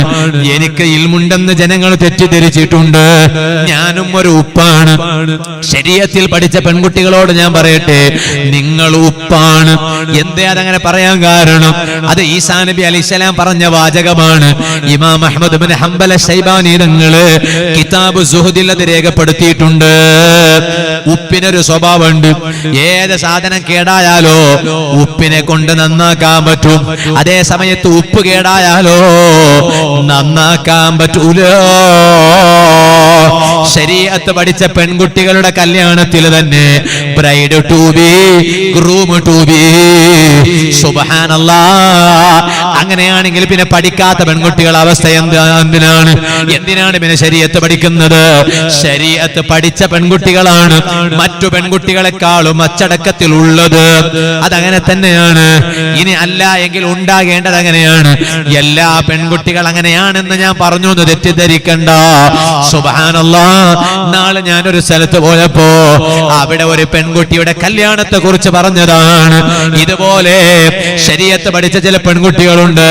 ഭക്ഷണം കഴിക്കുന്ന സമയത്ത് അതാ ഏതോ ഒരു ചെറുപ്പക്കാരന്റെ കൂടെ ഒന്നിച്ചിരുന്ന് ഭക്ഷണം കഴിക്കുകയാണ്. അവ ഇതുവരെ പഠിച്ച ശരീഅത്തിന്റെ ഇൽമ എവിടെ പോയി? അന്യ പുരുഷന്റെ കൂടെ ഇരുന്ന് ഭക്ഷണം കഴിക്കാൻ പാടില്ല എന്ന് നിയമമില്ലേ? സുബ്ഹാനല്ലാഹ്. പെണ്ണ് കണ്ട അന്ന് പോലും അതാ കല്യാണം കഴിഞ്ഞിട്ടില്ലല്ലോ, നിക്കാഹ് നടന്നിട്ടില്ലല്ലോ, പെണ്ണ് കണ്ടതേ അല്ലേ ഉള്ളൂ. അന്ന് ഇവർ രണ്ടുപേരും ഒന്നിച്ചിരുന്ന് ഭക്ഷണം കഴിക്കാൻ പറ്റൂല എന്നല്ലേ ഇസ്ലാമിന്റെ നിയമം. കാരണം ഇവർ ഭാര്യ ഭർത്താവല്ലല്ലോ. സുബ്ഹാനല്ലാഹ്. അപ്പൊ ശരീഅത്ത് പഠിച്ച പെൺകുട്ടികളോ അവരാണ് ഏറ്റവും കൂടുതൽ അക്കാര്യം ചിന്തിക്കേണ്ടത്. കാരണം ഉപ്പിനെ കൊണ്ടല്ലേ മറ്റു കേടുള്ളതിനെ നന്നാക്കുക. ഉപ്പ് തന്നെ കേടായി പോയാലോ അനുജത്തിമാരെ വഅദ് പറയുന്ന ഞാനല്ലേ നന്നാകേണ്ടത്. ഞാൻ തന്നെ കേടായി പോയാ പിന്നെ എന്നെ നന്നാക്കാൻ പറ്റുമോ? ഇങ്ങനെയല്ലേ ഞാനത് സൂചിപ്പിച്ചത്. എന്തേ നല്ല ക്ഷമ വേണം. നമ്മൾ ഏതെങ്കിലും ഒരു അനാചാരം കണ്ടിട്ട് പെട്ടുപോകാൻ പാടില്ല. ഏത് വിഷയത്തിനും നല്ല ക്ഷമ വേണം. ക്ഷമ എന്ന് പറഞ്ഞാലോ അസ്വാബിറു, നല്ല ക്ഷമയുള്ളവനാരാണെന്നറിയോ? അസ്വാബിറു ഇൻദ സ്വദമത്തിൽ ഊലാ, ഒന്നാം ഘട്ടത്തിൽ തന്നെ നല്ല ക്ഷമ വേണം കേട്ടോ. ഒന്നാം ഘട്ടത്തിൽ തന്നെ നല്ല ക്ഷമ വേണം. അതെങ്ങനെയാണ്? ഭർത്താവിന്റെ വീട്ടിൽ എന്തോ ചെറിയ പ്രശ്നം വന്നു. അപ്പ നോക്കുമ്പോ ഭാര്യ അങ്ങ് തുള്ളിച്ചാടി. പിന്നെ ഭാര്യ കുറച്ച് കഴിഞ്ഞിട്ട് ക്ഷമിക്കുകയാണ്. അതല്ല ക്ഷമ. ഒന്നാം ഘട്ടത്തില് ഭർത്താവിന്റെ ഉമ്മാന്റെ വാക്ക് കേട്ടിട്ട് നിങ്ങൾ തുള്ളിയില്ലേ പെങ്ങളെ, അപ്പോഴാണ് നിനക്ക് ക്ഷമ വേണ്ടത്. അസ്വബ്റു ഇൻദ സ്വദമത്തിൽ ഊലാ, അസ്വാബിറു ഇൻദ സ്വദമത്തിൽ ഊലാ. ഏറ്റവും പരിപൂർണനായ ക്ഷമയുള്ളവനാരാണ്? അസ്വാബിറു ഇൻദ സ്വദമത്തിൽ ഊലാ, ഒന്നാം ഘട്ടത്തിൽ തന്നെ നല്ല ക്ഷമയുള്ളവനാണ് കേട്ടോ. അങ്ങനെ നല്ല ക്ഷമയുള്ളവരാകണം. ക്ഷമയുള്ളവർക്ക് മാത്രമേ ഇബാദത്തുകൾ വർദ്ധിപ്പിക്കാൻ കഴിയൂ. ക്ഷമയുള്ളവർക്ക് മാത്രമേ തെറ്റിൽ നിന്ന് മാറി നിൽക്കാൻ കഴിയൂ. അതുകൊണ്ടല്ലേ നബി സല്ലല്ലാഹു അലൈഹി വസല്ലം തങ്ങൾ പറഞ്ഞില്ലേ, വയുദ്ഖിലുല്ലാഹു സ്വാഹിബഹുന്നൽ ജന്നത ബിഗൈരി ഹിസാബ്. വിചാരണയില്ലാതെ നല്ലത് ചെയ്യാൻ ക്ഷമയുള്ള ആളുകൾക്ക്, തെറ്റിൽ നിന്ന് മാറി നിൽക്കാൻ ക്ഷമയുള്ള ജനങ്ങള്, ആ ജനങ്ങളെ വിചാരണയില്ലാതെ അല്ലാഹ് സ്വർഗ്ഗത്തിലങ്ങ് പ്രവേശിപ്പിക്കും കേട്ടോ. ഇത് പഠിപ്പിച്ച നേതാവാണ് മുഹമ്മദുർ റസൂലുള്ളാഹി. പരിശുദ്ധ ഖുർആനിൽ അല്ലാഹ് പറഞ്ഞില്ലേ, വബശ്ശിരിസ് സ്വാബിരീൻ, നല്ല ക്ഷമിക്കുന്ന ആളുകൾക്ക് സന്തോഷ വാർത്ത അറിയിക്കൂ നബിയേ. എങ്ങനെ ക്ഷമിക്കുന്ന ആളുകളാണ്? അല്ലദീന ഇദാ അസ്വാബതുഹും മുസീബ, അവർക്ക് ജീവിതത്തിൽ ഒരു പ്രയാസമുണ്ടായാൽ, ഒരു മുസീബത്തുണ്ടായാൽ, ഖാലൂ, അവരവിടുന്ന് പറയൂ, ഇന്നാ ലില്ലാഹി വ ഇന്നാ ഇലൈഹി റാജിഊൻ. ചില ആളുകളുണ്ട് എന്തെങ്കിലും ഒരു മുസീബത്ത് കേട്ട എന്നിങ്ങനെ പറയാണ്. അങ്ങനെ എന്ന് പറയേണ്ടവരല്ലോ മുസ്ലിമീങ്ങള്. മുസ്ലിമീങ്ങൾക്കൊരു മുദ്രാവാക്യമില്ലേ? മുസ്ലിമീങ്ങൾക്കൊരു മന്ത്രമില്ലേ? മുസീബത്തുണ്ടാകുമ്പോ ഖുർആൻ പറഞ്ഞില്ലേ, ഈമാനുള്ള ജനങ്ങൾ ഇന്നാ ലില്ലാഹി വ ഇന്നാ ഇലൈഹി റാജിഊൻ എന്ന് പറയുന്നവരാണ് ഈമാനുള്ള ജനങ്ങള്. അങ്ങനെ ജീവിതത്തിൽ ക്ഷമിച്ചയാളുകൾ, ചെറുപ്പക്കാരാ, തുള്ളിക്കളിക്കുന്നവൻ പലതുമുണ്ടാകൂ, വ്യഭിചാരികളായ ചെറുപ്പക്കാര് പലരുമുണ്ടാകൂ, ലതാ ചീട്ട് കളിക്കുന്ന ചെറുപ്പക്കാര് പലരുമുണ്ടാകൂ, ഇതുപോലെ തോന്നിവാസം ചെയ്യുന്ന ചെറുപ്പക്കാര് പലരുമുണ്ടാകൂ, ഇതുപോലെ വേല കേൾക്കുന്ന പെങ്ങളെ, അല്ലാഹ് പൊരുത്തപ്പെടാത്ത വഴിയിലൂടെ സഞ്ചരിക്കുന്ന പെൺകുട്ടികൾ പലരുമുണ്ടാകും. അതേ സമയത്ത് നമ്മൾ ആ സമയത്ത് പതറിപ്പോകണ്ട, വഴിതെറ്റിപ്പോകണ്ട. ക്ഷമയാകുന്ന ആയുധമുണ്ടല്ലോ, എപ്പോഴും നമ്മുടെ കൂടെ ഉണ്ടാകണം. അങ്ങനെ ക്ഷമിച്ച് ഇസ്ലാമിൽ ഉറച്ചു നിൽക്കുന്ന ചെറുപ്പക്കാരൻ, അള്ളാന്റെ ദീനിന്റെ നിയമങ്ങളെ കാറ്റിൽ പറത്താതെ ആദർശത്തിൽ ഉറച്ചു നിൽക്കുന്ന പെങ്ങളുണ്ടോ? അരിക്കള പള്ളി പരിസരത്തിരുന്ന് എന്റെ വാല കേൾക്കുന്ന എന്റെ അനുജത്തിയുണ്ടോ, എന്റെ ചേട്ടത്തിയുണ്ടോ, അനുജന്മാരുണ്ടോ, ചേട്ടന്മാരുണ്ടോ? അത്തരക്കാരോട് ഖുർആൻ പറഞ്ഞത് കണ്ടോ? നിങ്ങൾ ബേജാറാകണ്ട. ദുനിയാവിൽ കുറെ തുള്ളിക്കളിക്കാൻ മറ്റുള്ള പലരും തുള്ളിക്കളിച്ചതുപോലെ നിങ്ങൾക്ക് തുള്ളിക്കളിക്കാൻ കഴിഞ്ഞിട്ടില്ല എന്ന് കരുതിയിട്ട് സങ്കടപ്പെടണ്ട. ഖുർആൻ പറഞ്ഞത് കേട്ടോ നിങ്ങൾ? ഉലൈക അലൈഹിം സ്വലവാത്തും മിർ റബ്ബിഹിം വറഹ്മാ. അത്തരക്കാരുടെ മേൽ അള്ളാന്റെ കാരുണ്യമുണ്ട്, അള്ളാന്റെ ഗുണമുണ്ട്, അള്ളാന്റെ റഹ്മത്തുണ്ട്. വഉലൈക ഹുമുൽ മുഹ്തദൂൻ. അവരാണ് നേർവഴിയിലെത്തിയവര് കേട്ടോ, അവരാണ് സന്മാർഗികൾ കേട്ടോ. ഇത് പരിശുദ്ധ ഖുർആനിൽ അല്ലാഹ് പറഞ്ഞതാണ്.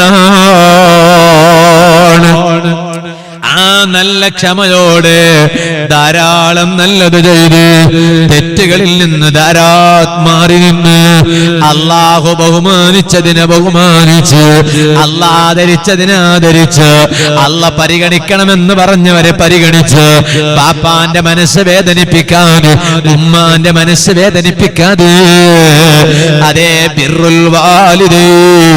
നിന്റെ ആയുസ്സുണ്ടല്ലോ, പാപ്പാക്ക് ഗുണം ചെയ്യാൻ ചെലവഴിച്ചോ, ഉമ്മാക്ക് ഗുണം ചെയ്യാൻ ചെലവഴിച്ചോ. ബാപ്പാക്ക് ഗുണം ചെയ്ത മക്കളുണ്ടോ, ഉമ്മാക്ക് ഗുണം ചെയ്ത മക്കളുണ്ടോ? അവരെ ജീവിതത്തിൽ അല്ലാഹ് 3 കാര്യങ്ങളും ബഹുമാനിക്കും കേട്ടോ. ഒന്നാമത്തെ കാര്യം എന്താണ്? അതേ പണ്ഡിതന്മാര് പറയാണ് 4 കാര്യങ്ങളുണ്ട്. ആ 4 കാര്യങ്ങൾ ചെയ്താലോ അവന് 3 നേട്ടം കിട്ടാൻ പോകും. വെള്ളിയാഴ്ച രാവാണിത്. നമുക്കിവിടുന്ന് ഒരു ചെറിയ ദുആ നടത്തി പിരിയണോ. ഇനി ഞാൻ കൂടുതൽ വാദ പറയില്ല. ഈ 4 കാര്യം എന്റെ ഇന്നത്തെ വാദ അവസാനിപ്പിക്കുമ്പോ അവസാനമായി വാദ പറയുന്ന എന്റെ സ്വന്തം ശരീരത്തോടും നിങ്ങളോടും ഞാനൊരു ചെറിയ രൂപത്തിൽ 4 കാര്യം പറഞ്ഞു നിർത്തുകയാണ്. ആ 4 കാര്യമുണ്ടായ 3 പദവിയുണ്ട്, 3 നേട്ടങ്ങളുണ്ട്. ഒന്നാമത്തെ കാര്യം ഏതാണ്? അസ്വദഖത്തു അലാ വജ്രിഹാ. സ്വദഖ കൊടുക്കേണ്ടുന്ന രൂപത്തിൽ സ്വദഖ കൊടുക്കണം. സ്വദഖ കൊടുക്കുന്നതിനൊരു മടിയും വേണ്ട. വാലിന്റെ സദസ്സിൽ ബക്കറ്റ് വരും. ബക്കറ്റ് വരുമ്പോൾ ഇതെന്നും വരുന്ന ബക്കറ്റ് തന്നെയാണ്, ബക്കറ്റ് മാറ്റമൊന്നുമില്ല. കഴിഞ്ഞ കൊല്ലം വന്ന അതേ ബക്കറ്റ് തന്നെ ഇപ്രാവശ്യം വന്നത് എന്ന് കരുതിയിട്ട് സംഭാവന ഇടാതിരിക്കാൻ പാടില്ല. സംഭാവന ഇടണം. വെള്ളിയാഴ്ച, നാളെ വെള്ളിയാഴ്ചയല്ലേ, വെള്ളിയാഴ്ച വീട്ടിൽ നിന്ന് ഇറങ്ങുമ്പോ ചില മനുഷ്യന്മാരുണ്ട് കീശ കാലിയാക്കിയിട്ട് പോവാ. ബജാർക്ക് പോകുമ്പോൾ മാത്രം കീശ നിറച്ചു പോവാണ്. ഇന്ന് അങ്ങനെ ആകരുത്. വെള്ളിയാഴ്ച പള്ളിക്ക് പോകുമ്പോ കീശയിൽ പൈസ ഉണ്ടോന്ന് നോക്കിയിട്ട് ഉറപ്പിച്ചിട്ട് പോകണം. കാരണം ഒന്ന്, പള്ളിന്റെ ഡബ്ബി ഉണ്ടാവുമല്ലോ. 2, പുറത്ത് ആരെങ്കിലും മുസല്ല വിരിച്ചിട്ട് ഉസ്താദ് അനൗൺസ് ചെയ്യും, പള്ളിയിൽ നിന്ന് ഒരു പാവപ്പെട്ട ഒരാൾ വന്നിട്ടുണ്ട്. നിങ്ങളെ കൊണ്ട് കഴിയുന്നത് 1000 തന്നെ എന്നല്ലല്ലോ പറഞ്ഞേ, ഒരു 10 രൂപെങ്കിലും, ഒരു 10 രൂപന്റെ 2 നോട്ടെങ്കിലും. പറയാൻ 10 രൂപന്റെ 2 നോട്ട്, ഒന്ന് പള്ളിന്റെ ഡബ്ബിക്കിടാനും പിന്നെ ഒരു 10 രൂപ പുറത്തെ മുസല്ലക്കിടാൻ. 10 രൂപ പോലെ ഒരു 10 ആൾ ഇട്ടാൽ 100 രൂപയില്ലേ? ഞാൻ പറഞ്ഞു, അത് നമ്മൾ ശ്രദ്ധിക്കാതെ പോകാൻ പാടില്ല. അത് വലിയ കാര്യമാണ്. സ്വദഖ കൊടുക്കേണ്ടുന്ന രൂപത്തിൽ കൊടുക്കണം. അതിനൊരു മടി കാണിക്കാൻ പാടില്ല. അല്ലാഹ്, ചില മനുഷ്യന്മാരൊക്കെ വെള്ളിയാഴ്ച പള്ളിക്ക് പോകുന്ന സമയത്ത് ഇവിടുന്ന് അത്ര കാര്യമില്ലാന്ന് മനസ്സിലാക്കുകയാണ്. കാലി കുപ്പായം പോവാണ്, അല്ലെങ്കിലോ കീശയില്ലാത്ത കുപ്പായിട്ടിട്ട് പോവാണ്. കീശയില്ലാത്ത കുപ്പായം എന്നാ പിന്നെ പൈസ ഒക്കെ ഉണ്ടല്ലോ. കീശയില്ലാത്ത ഇപ്പൊ പിന്നെ പ്രശ്നമില്ലല്ലേ.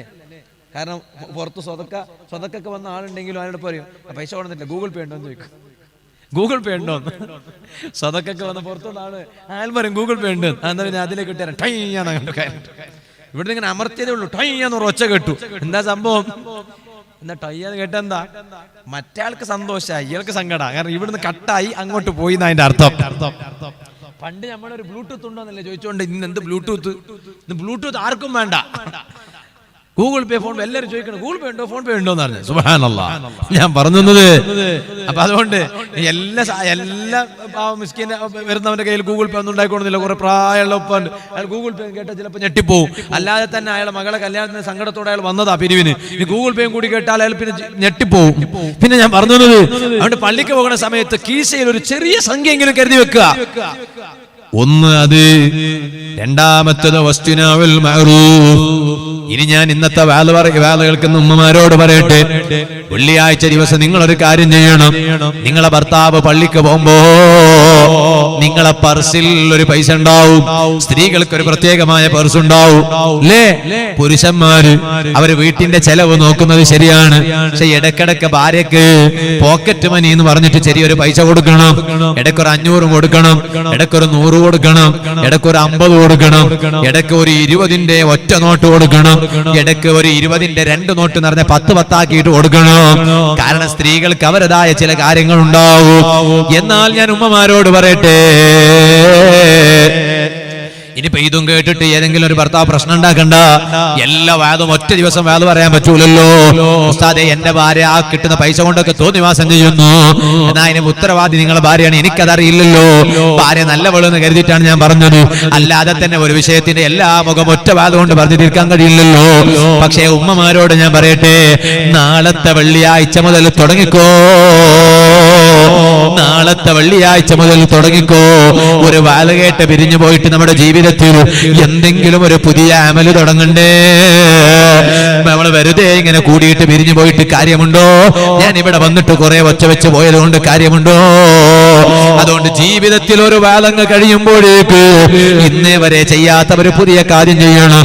ഉമ്മമാരെ, വെള്ളിയാഴ്ച നിങ്ങളെ ഭർത്താവ് ജുമയ്ക്ക് പള്ളിയിൽ പോകുമ്പോ നിങ്ങൾ ഏതായാലും ജുമയ്ക്ക് പോകേണ്ടവരല്ല, പോകുന്നവരുമല്ല. സ്ത്രീകൾ ജുമയ്ക്ക് പോകാൻ പാടില്ല. വബുയൂതുഹുന്ന ഖൈറുൽ ലഹുന്ന ഖൈറു മസാജിദിൻ നിസാഇ ഖൈറു ബുയൂതിഹിന്ന. സ്ത്രീകൾക്ക് ഏറ്റവും നല്ലത് അവരെ വീട്ടിന്റെ ഉള്ളിന്റെ ഉള്ളാണ് കേട്ടോ. അവര് ജുമഅക്കും ജമാഅത്തിനും പോകുന്നത് അൽ ജസ്മു ബിത്തഹരീമി വൽ ഫത്വാ ബിഹി. ഹറാമാണെന്ന് ഫത്വ കൊടുക്കേണ്ടതാണെന്നല്ലേ ലോക പ്രശസ്ത പണ്ഡിതനായ ഇബ്നു ഹജറിൽ ഹൈതമി റളിയല്ലാഹു അൻഹു അൽ ഫതാവൽ കുബ്രയിലൂടെ രേഖപ്പെടുത്തിയിട്ടുള്ളത്. അതേ സമയത്ത് നിങ്ങളെ വീട്ടിൽ വെച്ച് നിങ്ങൾ ദുഹർ നിസ്കരിക്കുമ്പോ നിങ്ങളെ ഭർത്താവ് ജുമഅക്ക് പോകുന്ന സമയത്ത് അലമാരയിൽ നിന്ന് നിങ്ങളെ പേഴ്സ് അങ്ങ് എടുക്കണം. ആ പേഴ്സിൽ ഒരു 50 രൂപയുണ്ടോ, മെല്ലെ 50 രൂപ അങ്ങ് എടുത്തിട്ട് എല്ലാ വെള്ളിയാഴ്ചയും 50 തന്നെ വേണമെന്നില്ല, 10 രൂപ ആയാലും കുഴപ്പമില്ല, 20 രൂപ ആയാലും കുഴപ്പമില്ല, ഭർത്താവിന്റെ കയ്യിൽ കൊടുത്തിട്ട് പറയണം, വെള്ളിയാഴ്ച പള്ളിത്തെ ഡബ്ബിക്കിടണം കേട്ടോ. ഇത് കൊണ്ടുപോയിട്ട് ഭർത്താവ് കട്ടൻ ചായ കുടിക്കാനും പാടില്ല, ഭർത്താവ് കൊണ്ടുപോയിട്ട് ചായ കുടിക്കാൻ പാടില്ല. ഭാര്യ തന്നതുപോലെ അതാ ഭാര്യ തന്നത് അതാ ചെലവഴിക്കണം. ഹലാലാകണമെങ്കിൽ അതാ നിങ്ങൾ നേരെ കൊണ്ടുപോയി ഡബ്ബിയിലിടണം. അല്ലാതെ എന്റെ ഭാര്യയല്ലേ എന്ന് പറഞ്ഞിട്ട് വേറൊന്നിലേക്ക് ചെലവഴിക്കാൻ പാടില്ല. അതും തെറ്റാണ് കേട്ടോ. അത് ഭാര്യന്റേതാണ്. ആ ഭാര്യ അതേ അങ്ങോട്ട് തരികയാണ്. ഇന്നൊരാൾ എന്നെ വിളിച്ചിട്ടൊരു മസാല ചോദിച്ചു. സുബ്ഹാനല്ലാഹ് ഉസ്താദേ, എന്റെ വീട് പണി നടക്കുകയാണ്. ആ വീട് പണി ഇപ്പോ കുറച്ച് ടൈറ്റിലാണ് മുന്നോട്ട് പോകുന്നത്. എന്റെ ഭാര്യക്ക് ഞാൻ കൊടുത്തൊരു മഹറിന്റെ മാലയുണ്ട്. ആ മഹറിന്റെ മാല ഞാൻ ഭാര്യക്ക് കൊടുത്തതാണല്ലോ. ഭർത്താവ് ഭാര്യക്ക് അതാ പുതിയ പെണ്ണിനെ കൊടുക്കാനുള്ളതല്ലേ മഹർ. ആ മഹർ എനിക്ക് വാങ്ങാൻ പറ്റുമോ ഉസ്താദേ? വാങ്ങാൻ പറ്റുമോ ഉസ്താദേ? മസലയാണ്. ഞാൻ പറഞ്ഞു, ഭാര്യ വിൽക്കാൻ പറ്റുമോ ഉസ്താദേ? ഞാൻ ഇപ്പൊ അത് വിറ്റിട്ട് പിന്നെ പൊരെല്ലാം പൂർത്തിയായതിനു ശേഷം എന്റെ ഭാര്യക്ക് ഞാൻ വേറെ എടുത്തു കൊടുക്കാൻ വിൽക്കാൻ പറ്റുമോ ഉസ്താദേ? ഞാൻ പറഞ്ഞു, ഭാര്യക്ക് സമ്മതമുണ്ടെങ്കിൽ മാത്രമേ വിൽക്കാൻ പറ്റൂ. ഭാര്യക്ക് സമ്മതമില്ലെങ്കിലോ വിൽക്കാൻ പറ്റൂല. അതിന്റെ പേരിൽ ഭാര്യനോട് ചൊടിക്കാനും പറ്റൂല. കാരണം മഹർ കൊടുത്ത സാധനം അത് ഭാര്യന്റെ അധികാരത്തിലും ഉടമസ്ഥതയിലുള്ളതാണ്. അത് ഭാര്യക്ക് വേണ്ടതുപോലെ ചെലവഴിക്കാം. വേണമെങ്കിൽ ഭാര്യക്ക് അത് ഭർത്താവിനും തരാം. തരാം. ഇനി ഭാര്യ നിങ്ങളോട് തരുമ്പോ പറഞ്ഞു ഞാനിപ്പൊ തരുന്നു, പക്ഷെ എനിക്ക് വീട് പണിയെല്ലാം കഴിഞ്ഞ ശേഷം വാങ്ങിത്തരണം കേട്ടോ എന്ന് പറഞ്ഞാൽ അത് വാങ്ങിക്കൊടുക്കേണ്ടി വരും. അപ്പോൾ അത് കടമാണ് കേട്ടോ. അത് പരിശുദ്ധ ഇസ്ലാം പറഞ്ഞ നിയമമാണ്. സുഹൃത്തുക്കളെ, ഞാൻ പറഞ്ഞു വന്നത് ഉമ്മമാരെ, ഭർത്താവിന്റെ കയ്യിൽ ആ പൈസ കൊടുത്തിട്ടു വെള്ളിയാഴ്ച നിങ്ങൾ പള്ളിയിൽ പോയാൽ ഡബ്ബിക്കിടണമെന്ന് പറഞ്ഞിട്ട് ഭർത്താവിന്റെ കയ്യിൽ കൊടുക്കാൻ മറക്കണ്ട. കാരണം സ്വതക്ക നിങ്ങൾ കൊടുത്താൽ 3 നേട്ടമുണ്ട്. അത് താഴെ പറയുകയാണ് എന്താണെന്ന്. ഇനി രണ്ടാമത്തെ കാര്യം എന്താണ്? വസ്തുനാഉൽ മഅറൂഫ്. നല്ലത് എങ്ങനെയൊക്കെ ചെയ്യാൻ പറ്റും ചെയ്യണം. നല്ലത് ചെയ്യാൻ അവസരം കിട്ടുന്നുണ്ടോ? നല്ലത് ചെയ്യണം. അല്ലാതെ ഒരാൾക്കും ഒരു വേദനിപ്പിക്കുന്നത് ചെയ്യാൻ പാടില്ല. ഞാനൊരു സ്ഥലത്ത് വാതിന് പോയപ്പോ, ഇവിടൊന്നും അല്ലട്ടോ, കേരളത്തിലെ സ്ഥലത്ത് വാതിന് പോയപ്പോ പച്ച മലയാളത്തിൽ ഫ്ലെക്സിൽ എഴുതി വെച്ചിരിക്കുകയാണ്. എന്താണ് എഴുതി വെച്ചിട്ടുള്ളത്? കല്യാണ മുടക്കികൾ ഉണ്ട്, ജാഗ്രത. സുബ്ഹാനല്ലാഹ്. ആമീൻ പറഞ്ഞു. ആമീൻ പറഞ്ഞില്ലല്ലോ. കല്യാണ മുടക്കികളുണ്ട്, ജാഗ്രത. എന്താ പറഞ്ഞതിനർത്ഥം? ആ നാട്ടില് ചില ആളുകളുണ്ട്, അവരിങ്ങനെ അതിർത്തിയിൽ ഇരിക്കുന്നതാണ് പണി അവർക്ക്. എന്നിട്ട് വരുന്നവരോടൊക്കെ ചോദിക്കുകയാണ്, എങ്ങോട്ടാ പോണേ? ഞങ്ങൾ ഇവിടെ ഒരു ആജിയാരുണ്ട്, ആജിയാരെ മോളെ കാണാൻ പോവാണ് എന്റെ മോൻക്ക്. ഒക്കെ നിങ്ങളെ മോന്റെ പണി എന്താ? മോൻ ജുബൈലില്ല ഉള്ളത്. ഒക്കെ എന്താ? കമ്പനി, വലിയ കമ്പനി ഉണ്ട്. ഒക്കെ ഓ എത്ര പണിക്കാരുണ്ട്? ഒക്കെ ആദ്യം ഇവരെന്നെ അന്വേഷിക്കണം. അപ്പൊ ഇത്ര 80 പണിക്കാരുണ്ടോ? ഓ നിങ്ങൾ എവിടേക്കാ പോണെന്ന് പറഞ്ഞ്? നമ്മളെ ആജിയാരെ മോള്, മറ്റേ ആജിയാർ അല്ലെ മറ്റേ ഇച്ച കാക്ക അയാളെ പുറക്ക് പോകുന്ന മോള്, മോള് ഒട്ടി ഉണ്ടല്ല മോള്. ഒക്കെ ഞങ്ങൾ പറഞ്ഞില്ല എന്ന് വേണ്ട, ഞങ്ങൾ അള്ളാന്റെ അടുത്ത് കുറ്റക്കാരാവാൻ പാടില്ലല്ലോ. അതിനെ പറഞ്ഞില്ല എന്ന് വേണ്ട. നല്ലവനാണ് കുറ്റക്കാരാവുന്നവന്, കുറ്റക്കാരാവാതിരിക്കാൻ വേണ്ടി ഓൻ പറയാ. ഞങ്ങൾ പറഞ്ഞില്ല വേണ്ട, നാളെ നിങ്ങൾ മോനെ കൊണ്ടുപോയിട്ട് ഗുളിക്കിട്ടതുപോലെ ആകാൻ പാടില്ലല്ലേ. ചൊന്നിട്ടില്ലാണ്ട് വേണ്ട. മുന്നാണ്ടൊരു കേസല്ല ആയിത്ത ഉള്ള പേരില്. എന്തൊക്കെ അവನು റിക്ഷത്തെ ഡ്രൈവർ ഓടിരവല്ല. പിന്നെ 3-4 കഴിഞ്ഞിട്ട് ബാംഗ്ലൂരിലും മൈസൂരിലെല്ലാം എന്നാറില്ല. പിന്നെ മൈസൂരിനെ പിടിച്ചിട്ട് കോന്നാറ് വെറുതെ പറഞ്ഞു പച്ചക്കള്ള. അങ്ങനെ ഒരു സംഭവനാണെന്നില്ല, വെറുതെ പറയാം. അപ്പൊ എന്താ സംഭവം? ഇയാളിങ്ങനെ മുടക്കാൻ കാരണം എന്താ? ഇയാളെ മോള് ഒന്നിച്ച് പഠിച്ചിനെ വിഷയത്തരനെ. ഇയാളെ മോൾക്ക് ഒരു ആലോചന വന്നിന്, അത് പാപ്പത്തിന്റെ ഒരു പുറക്കെത്തിച്ചതാണ്. പാപ്പത്തിന്റെ പുറ ബർക്കത്തുള്ള പറയാണ്. പക്ഷെ അയാൾ ചിന്തിക്കണ്ടേ, അത് അള്ള കണക്കാക്കിയതേ കിട്ടുവത്തരെ അല്ലേ? ചെറുപ്പക്കാർ, കല്യാണം കഴിക്കാത്ത ചെറുപ്പക്കാരുണ്ടോ? ഒന്ന് കൈപൊക്കെ നോക്കട്ടെ.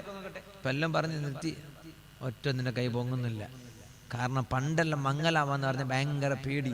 ഇന്ന് നോക്കുമ്പോ പെണ്ണുങ്ങന്മാരെന്നെ ബെസൈറ്റ് തരുന്നില്ല, കൊല്ലുന്ന ഭർത്താവിന്. അല്ല കാക്കട്ടെ. എടാ, ഭർത്താവിനൊന്നും കൊല്ലാറില്ല. നീ അന്യ പെണ്ണിനെ പ്രണയിച്ച് നടന്ന ഓള് നിന്നെ കൊല്ലും. എത്ര പ്രണയത്തിന്റെ കേസിൽ കൊല നടന്നു അല്ലേ? അതുകൊണ്ട് ഇപ്പൊ ജ്യൂസ് കുടിക്കൽ എങ്ങനെ? കൂൾ ബാറിലൊക്കെ പോയിട്ട് കാമുകനും കാമുകയും 2 ലവർമാരൊക്കെ ജ്യൂസ് കുടിക്കൽ എങ്ങനെ? അല്ല കാക്കട്ടെ. ഒന്ന് ആമീൻ പറയും മനുഷ്യ. ഒരു ആമീനെങ്കിലും ഇങ്ങനെ ഇരുന്ന് നിൽക്കുക ആവേശത്ത്. പണ്ടത്തെ ഓർമ്മ പോകുമ്പോ പറയും ഇപ്പൊ 80 വയസ്സായിക്കണേ. അപ്പൊ ഞാൻ പറഞ്ഞത് എങ്ങനെ ജ്യൂസ് കുടിക്കണേ? മുമ്പൊക്കെ എന്ന് പറഞ്ഞാൽ ഒരു ഗ്ലാസ് അപ്പുറം ഒരു ഗ്ലാസ് ഇപ്പുറം അങ്ങനെ ജ്യൂസ് കുടിക്കുന്നത്. ഇന്ന് ജ്യൂസ് കുടിക്കുന്നതിനെ ഒറ്റ ഗ്ലാസ് 2 സ്ട്രോ. എന്താ കാരണം? ധൈര്യം വരുന്നില്ല വേറെ കുടിക്കാൻ. അഥവാ മരുന്ന് കലക്കിനെങ്കിലോ, ബെസം കലക്കിനെങ്കിലോ ചെറുപ്പക്കാരാ. അതുകൊണ്ട് 2 സ്ട്രോ ഒറ്റ ഗ്ലാസ്.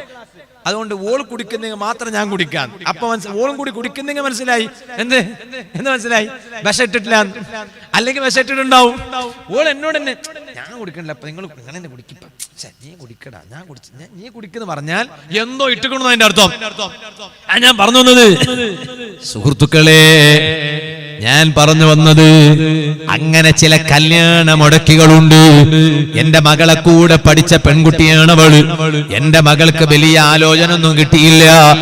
അവൾക്ക് കിട്ടാൻ പോകുന്നത് എന്റെ മകളെക്കാളും വലിയ ഉഷാറിലുള്ള ഭർത്താവാകാൻ പാടില്ല എന്ന് കരുതിയിട്ടൊരു നല്ല ആലോചന വന്നപ്പോ അതിനെ മുടക്കിക്കളയുന്ന ചില ആളുകളിൽ വലിയ ധിക്കാരമാണ് കേട്ടോ. അള്ള നിങ്ങളെ വിടൂല, വെറുതെ വിടൂല. ഒരു നല്ല പെൺകുട്ടി ഒരു നല്ല വീട്ടിലേക്ക് പോകുന്നതിന് നിങ്ങൾ കള്ളം പറഞ്ഞ് മുടക്കിയില്ലേ? അള്ള നിങ്ങളെ വെറുതെ വിടൂല. ഇതുപോലെ ഞാനൊരു കാര്യം കൂടി പറയട്ടെ. പെൺകുട്ടികൾക്ക് നല്ല പുതിയാപ്പിളമാരെ തെരയുമ്പോ ഏതോ ഒരു ഉസ്താദിന്റെ കൂടെ നിന്നിട്ട് സെൽഫി ഫോട്ടോ എടുത്ത പുതിയാപ്പിള എന്ന് പറഞ്ഞിട്ട് അത് ആ ചെറുപ്പക്കാരൻ 100 മാർക്ക് കിട്ടിയ സ്ഥാനത്താണെന്ന് മനസ്സിലാക്കിയിട്ട്, അല്ലെങ്കിൽ കൂടെ നിന്ന ഉസ്താദ് ആ ചെറുപ്പക്കാരനെ പൂർണ്ണമായും അംഗീകരിച്ചു എന്ന് പറഞ്ഞിട്ട്, അതേ നിങ്ങളെ മകൾക്ക് നിങ്ങൾ ഉറപ്പിക്കണ്ട. നാളൊരാൾ എന്നോട് പറഞ്ഞു, ഉസ്താദേ എന്റെ മകൾക്ക് ഞങ്ങൾ ഒരു പുതിയാപ്പിളനെ അന്വേഷിച്ചിട്ടുണ്ട്. നോക്കുമ്പോൾ ഉസ്താദിന്റെ പരിചയത്തിലുള്ള പുതിയാപ്പിളയാണ്. ഞാൻ പറഞ്ഞു, ആരാ റബ്ബേ പുതിയാപ്പിള? പേര് പറയുമ്പോ എനിക്ക് മനസ്സിലാകണില്ല. അപ്പൊ ഒരു ഫോട്ടോ എന്റെ കൂടെയുള്ളവരെ വാട്സപ്പിലേക്ക് ഒരു ഫോട്ടോ അയച്ചു തന്നു. എന്റെ കൂടെ ഉള്ള ആളെ കൈ വാട്സപ്പിലേക്ക് ഒരു ഫോട്ടോ അയച്ചു തന്നു. നോക്കുമ്പോൾ എനിക്ക് തീരെ അറിയില്ല. ഏതോ ഒരു സ്ഥലത്ത് അതിന് പോയപ്പോ കൂടെ നിന്ന് സെൽഫി എടുത്ത ഫോട്ടോ ആണ്. അങ്ങനെ നമ്മൾ പോയ സ്ഥലത്ത് എത്ര പേര് സെൽഫി എടുത്ത് ഫോട്ടോ എടുക്കൂ? അവരൊക്കെ നല്ലവരാണെന്ന വാദം നമുക്കില്ല. അത് മാത്രം തീരുമാനിച്ചിട്ട് ഒരിക്കലും നിങ്ങളെ നല്ല മോൾക്ക് അവനെ നിങ്ങൾ കെട്ടിക്കണ്ട. നിങ്ങളെ മകൾക്ക് ഒരു നാട്ടിൽ നിന്ന് ആലോചന വന്നാൽ ആദ്യം പോയിട്ട് ചോദിക്കേണ്ടത് ആരോടാണെന്നറിയോ? ആദ്യം പോയി ചോദിക്കേണ്ടത് പള്ളിയിലെ ഉസ്താദിനോടാണ്. ഉസ്താദേ, നിങ്ങളെ മഹലിലുള്ള ഒരു ചെക്കന് എന്റെ മകൾക്ക് ഒരു ആലോചന വന്നിട്ടുണ്ട്, ഉറപ്പിക്കാൻ പറ്റുമോ? അപ്പൊ ഉസ്താദ് ചോദിക്കും, ആരാണവൻ? നോക്കുമ്പോ ഇന്നാളാണ്. അപ്പൊ ഉസ്താദ് പറയൂ, ഉസ്താദ് ഉള്ളത് പറയണോ? ഉസ്താദ് വെറുതെ വേറൊന്നും പറയൂല എന്ന് ഉറപ്പാണ്. ഉസ്താദ് പറഞ്ഞു, ബാപ്പ നല്ല മനുഷ്യനാണ്, ബാപ്പാന്റെ റൂട്ടിൽ മോന് വന്നിട്ടില്ല. അതേസമയത്ത് നിങ്ങളെ മകൾക്ക് അവൻ എത്ര യോജിച്ചതായി എനിക്കറിയില്ല, പക്ഷെ നിങ്ങൾ ഒന്നും കൂടി ഒന്ന് ഉറപ്പിച്ചോളൂ. ഉസ്താദ് അത് പറയണം, ഉസ്താദ് പറയൂ. അങ്ങനെയാണ്. അല്ലാതെ നല്ല നല്ല പെൺകുട്ടികൾ കൊണ്ടുപോയി ദൂഷിച്ചവരെ കൊണ്ട് കെട്ടിപ്പിച്ചിട്ട് അവളെ ഭാവി തകർക്കാൻ പാടില്ലല്ലോ. ഇനി മൂന്നാമത്തെ കാര്യം ഏതാണ്? ബിർറുൽ വാലിദൈനി, മാതാപിതാക്കൾക്ക് ഗുണം ചെയ്യുന്ന സ്വഭാവം വേണം കേട്ടോ. വസിലത്തുർ റഹിമി, നാലാമത്തെ കാര്യം ഏതാണ്? അതേ, കുടുംബ ബന്ധം വെച്ച് പുലർത്തണം കേട്ടോ. ഈ 4 സ്വഭാവം ഒരാളെ ജീവിതത്തിൽ ഉണ്ടായാൽ എന്റെ മുഅ്മിനീങ്ങളെ ഒന്ന് എണീറ്റ് നിൽക്കുമോ? എല്ലാ മുഅ്മിനീങ്ങളും അടുത്തേക്ക് വരുമോ? ഒരാളും പോകരുത്. നമുക്ക് ഇൻഷാ അല്ലാഹ് ഒരു 3 സ്വലാത്ത് ചൊല്ലി. വെള്ളിയാഴ്ച രാവാണ്, സ്വലാത്തിന്റെ രാവാണ്. നമുക്കിവിടുന്ന് ഒരൽപ്പം സ്വലാത്ത് ചൊല്ലി കണ്ണീരിപ്പിച്ച് നമുക്കിവിടുന്ന് ദുആ ചെയ്ത് പിരിയണം. അല്ലാഹു നമ്മുടെ സദസ്സ് ദുആക്ക് ഇജാബത്തുള്ള സദസ്സായി നമ്മിൽ നിന്ന് ഖബൂൽ ചെയ്യട്ടെ. സുഹൃത്തുക്കളെ, 3 നേട്ടങ്ങൾ ഏതാണ്? ഒന്ന്, ഈ 4 കാര്യം നമ്മുടെ ജീവിതത്തിൽ ഉണ്ടായാൽ ഒരു പക്ഷേ ഉമ്മാന്റെ ഗർഭപാത്രത്തിലുള്ള സമയത്ത് അല്ലാഹ് നമ്മെ വിധിച്ചിട്ടുള്ളത് ഒരു ദുഷ്ടനായിട്ടാണെങ്കിൽ പോലും അല്ലാഹു തആല നമ്മെ വിജയികളെ കൂട്ടത്തിൽ പെടുത്തും കേട്ടോ. ഉമ്മാന്റെ ആശയത്തിലുള്ള സമയത്ത് തന്നെ, ഗർഭപാത്രത്തിലുള്ള സമയത്ത് തന്നെ ഞാൻ ഈമാനോടെ മരിക്കണോ, ഈമാനില്ലാതെ ചത്തുപോകണോ? അല്ലാഹ് കണക്കാക്കിയിരിക്കൂന്നല്ലേ പണ്ഡിതന്മാര് പറഞ്ഞത്. ആ കണക്കാക്കിയതിനെ പോലും മാറ്റാൻ കഴിയൂ ഈ 4 കാര്യങ്ങൾക്ക്. 1 സ്വതക്ക ചെയ്യുക, 2 ജനങ്ങൾക്ക് നല്ലത് മാത്രം ചെയ്യുക, 3 മാതാപിതാക്കൾക്ക് ഗുണം ചെയ്യുക, 4 കുടുംബ ബന്ധം വെച്ച് പുലർത്തുക. ഈ 4 കാര്യമുണ്ടെങ്കിൽ അതെ അല്ലാഹ് നമ്മളെ കണക്കാക്കിയിട്ടുണ്ട്. പരാജിതനായിട്ടെങ്കിലും ഈ ചെയ്ത 4 കാര്യങ്ങളുടെ നന്മ കൊണ്ട് അല്ലാഹു നമ്മെ വിജയികളായി മാറ്റിയെഴുതും കേട്ടോ. ഇനി രണ്ടാമത്തെ സ്ഥാനം ഏതാണ്? വതസീദുൽ ഉംരി, നിങ്ങൾക്ക് കുറെ കാലം ജീവിക്കാൻ കഴിയും കേട്ടോ. നിങ്ങൾ പെട്ടെന്ന് മരിക്കൂല. സ്വതക്ക ചെയ്യുന്ന മനുഷ്യൻ പെട്ടെന്ന് മരിക്കൂല. നല്ലത് ജനങ്ങൾക്ക് നല്ലത് ചെയ്യുന്ന മനുഷ്യൻ പെട്ടെന്ന് മരിക്കൂല. ഇതുപോലെ മാതാപിതാക്കൾക്ക് ഗുണം ചെയ്യുന്ന മോൻ മകൾ പെട്ടെന്ന് മരിക്കൂല. കുടുംബ ബന്ധം വെച്ച് പുലർത്തുന്ന ആളുകൾ പെട്ടെന്ന് മരിക്കൂല. ഇനി മൂന്നാമത്തെ കാര്യം ഏതാണ്? അവർക്ക് ചീത്ത മരണമുണ്ടാകൂല. ഈ 4 കാര്യം ചെയ്ത ആളുകൾക്ക് ചീത്ത മരണമുണ്ടാകൂല. സുഹൃത്തുക്കളെ, ഇത് നമ്മുടെ ജീവിതത്തിൽ നന്നായി സൂക്ഷിച്ചു കൊണ്ടുവന്ന് നല്ലവരായി ജീവിച്ച് നല്ലവരായി മരിക്കാൻ നോക്കിക്കോ. വെള്ളിയാഴ്ച രാവാണ്. നമുക്കിന്നത്തെ സദസ്സിൽ ഒരു 3 സ്വലാത്ത് ചൊല്ലി ഒരു ഫാത്തിഹ ഓതിയിട്ട് നമ്മിൽ നിന്ന് മരണപ്പെട്ടവർ വെള്ളിയാഴ്ച രാവ് പറഞ്ഞാൽ, ബാപ്പ മരിച്ച മക്കൾ എന്റെ സദസ്സിലുണ്ടെങ്കിൽ ഒന്ന് കൈ വെക്കുമോ? എന്റെ ബാപ്പ മരിച്ചിട്ട് ഖബറിൽ അല്ലാഹു സ്വർഗം കൊടുക്കട്ടെ. ഉമ്മ മരിച്ച മക്കൾ എന്റെ സദസ്സിലുണ്ടെങ്കിൽ ഒന്ന് കൈ വെക്കുമോ? അല്ലാഹു ഉമ്മക്ക് പുറത്തു കൊടുക്കട്ടെ. എന്നാൽ വെള്ളിയാഴ്ച രാവായ ഉമ്മാന്റെയും ബാപ്പാന്റെയും ആത്മാക്കള് അന്വേഷിച്ചു വരുന്നു. മകനെ തെരഞ്ഞു വരുന്നു. മകളെ അന്വേഷിച്ചു വരുന്നു. ഞാനും നിങ്ങളും ഭാര്യമാരോടൊപ്പം മക്കളോടൊപ്പം എത്ര നല്ല സന്തോഷത്തിലാണ് ഇവിടുന്ന് ജീവിക്കുന്നത്. എന്റെ ബാപ്പ ഖബറിൽ പ്രയാസത്തിലാണോ സന്തോഷത്തിലാണോ? അറിഞ്ഞവനല്ലല്ലോ ഞാൻ. നിങ്ങളെ ബാപ്പമാരും ഉമ്മമാരും ഖബറിൽ വലിയ സന്തോഷത്തിലാണോ സങ്കടത്തിലാണോ? അറിഞ്ഞ മക്കളല്ലല്ലോ നിങ്ങള്. ഉമ്മമാരെ, സഹോദരിമാരെ, നിങ്ങളെ ബാപ്പയും ഉമ്മയും ഖബറിൽ സന്തോഷത്തിലുണ്ടോ സങ്കടത്തിലുണ്ടോ എന്ന് നിങ്ങൾ അറിഞ്ഞിട്ടുണ്ടോ? വെള്ളിയാഴ്ച രാവായാൽ പഴയ കാലത്ത് അതാ വീട്ടിലെ ഉമ്മമാര് മറ്റു സമയത്ത് രാത്രി എവിടെ പോയാലും വെള്ളിയാഴ്ച രാവിൽ അതാ പുറത്തെവിടെയും പോകൂലല്ലോ. വെള്ളിയാഴ്ച രാവ് എന്ന് പറഞ്ഞ ഇന്നത്തെ ഈ രാത്രിയാണ്. ആർത്തത്തിലാണ് വെള്ളിയാഴ്ച രാവ് എന്ന് പറഞ്ഞത്. പുറത്തു പോകൂല. എന്തേ കാരണം? അവർക്കറിയാമായിരുന്നു എല്ലാ രാത്രിയും ഒരുപോലെയല്ല. വെള്ളിയാഴ്ച രാവെന്ന് പറഞ്ഞാൽ വീട്ടിൽ നിന്ന് മരണപ്പെട്ടു പോയ ആത്മാക്കള് വീട് തേടി വരുന്നു. സദഖ ചെയ്യുന്ന മക്കൾ ഈ വീട്ടിലുണ്ടോ? എന്റെ പേരിൽ പാവപ്പെട്ടവർക്ക് ഭക്ഷണം കൊടുക്കുന്ന മക്കളുണ്ടോ? എന്റെ പേരിൽ ചോറ് കൊടുക്കുന്ന മക്കളുണ്ടോ? ഇനി അതൊന്നുമില്ല എന്ന് കണ്ടാൽ തന്നെ ഫദ്കുർനാ ഫദ്കുറൂനാ ബിഫാത്തിഹത്തിൽ കിതാബ്. ഈ വെള്ളിയാഴ്ച രാവിൽ ഒരു ഫാത്തിഹ എങ്കിലും ഓതിയിട്ട് ബാപ്പയായ എന്നെ നീ ഓർക്കാറുണ്ടോ? ഉമ്മയായ എന്നെ നീ ഓർക്കാറുണ്ടോ? മക്കളുടെ വീട്ടിന്റെ വാതിൽക്കൽ വീട് തേടിയിട്ട് ഉമ്മാന്റെയും ബാപ്പാന്റെയും ആത്മാവ് വന്നു പോയില്ലേ? പഴയ കാലത്തെ ഉമ്മമാർ വെള്ളിയാഴ്ച രാവിലെ എവിടെയും പോകാതെ മക്കളോട് പറയും, മക്കളെ, ഉമ്മാമാന്റെ ആത്മാവ് വരുന്ന ദിവസമാണ്, ഉപ്പാപ്പാന്റെ ആത്മാവ് വരുന്ന രാവാണ്. നമുക്കൊന്നിച്ചൊരു യാസീനോദിയിട്ട് അവരെ പേരിൽ അതിയ ചെയ്യണം.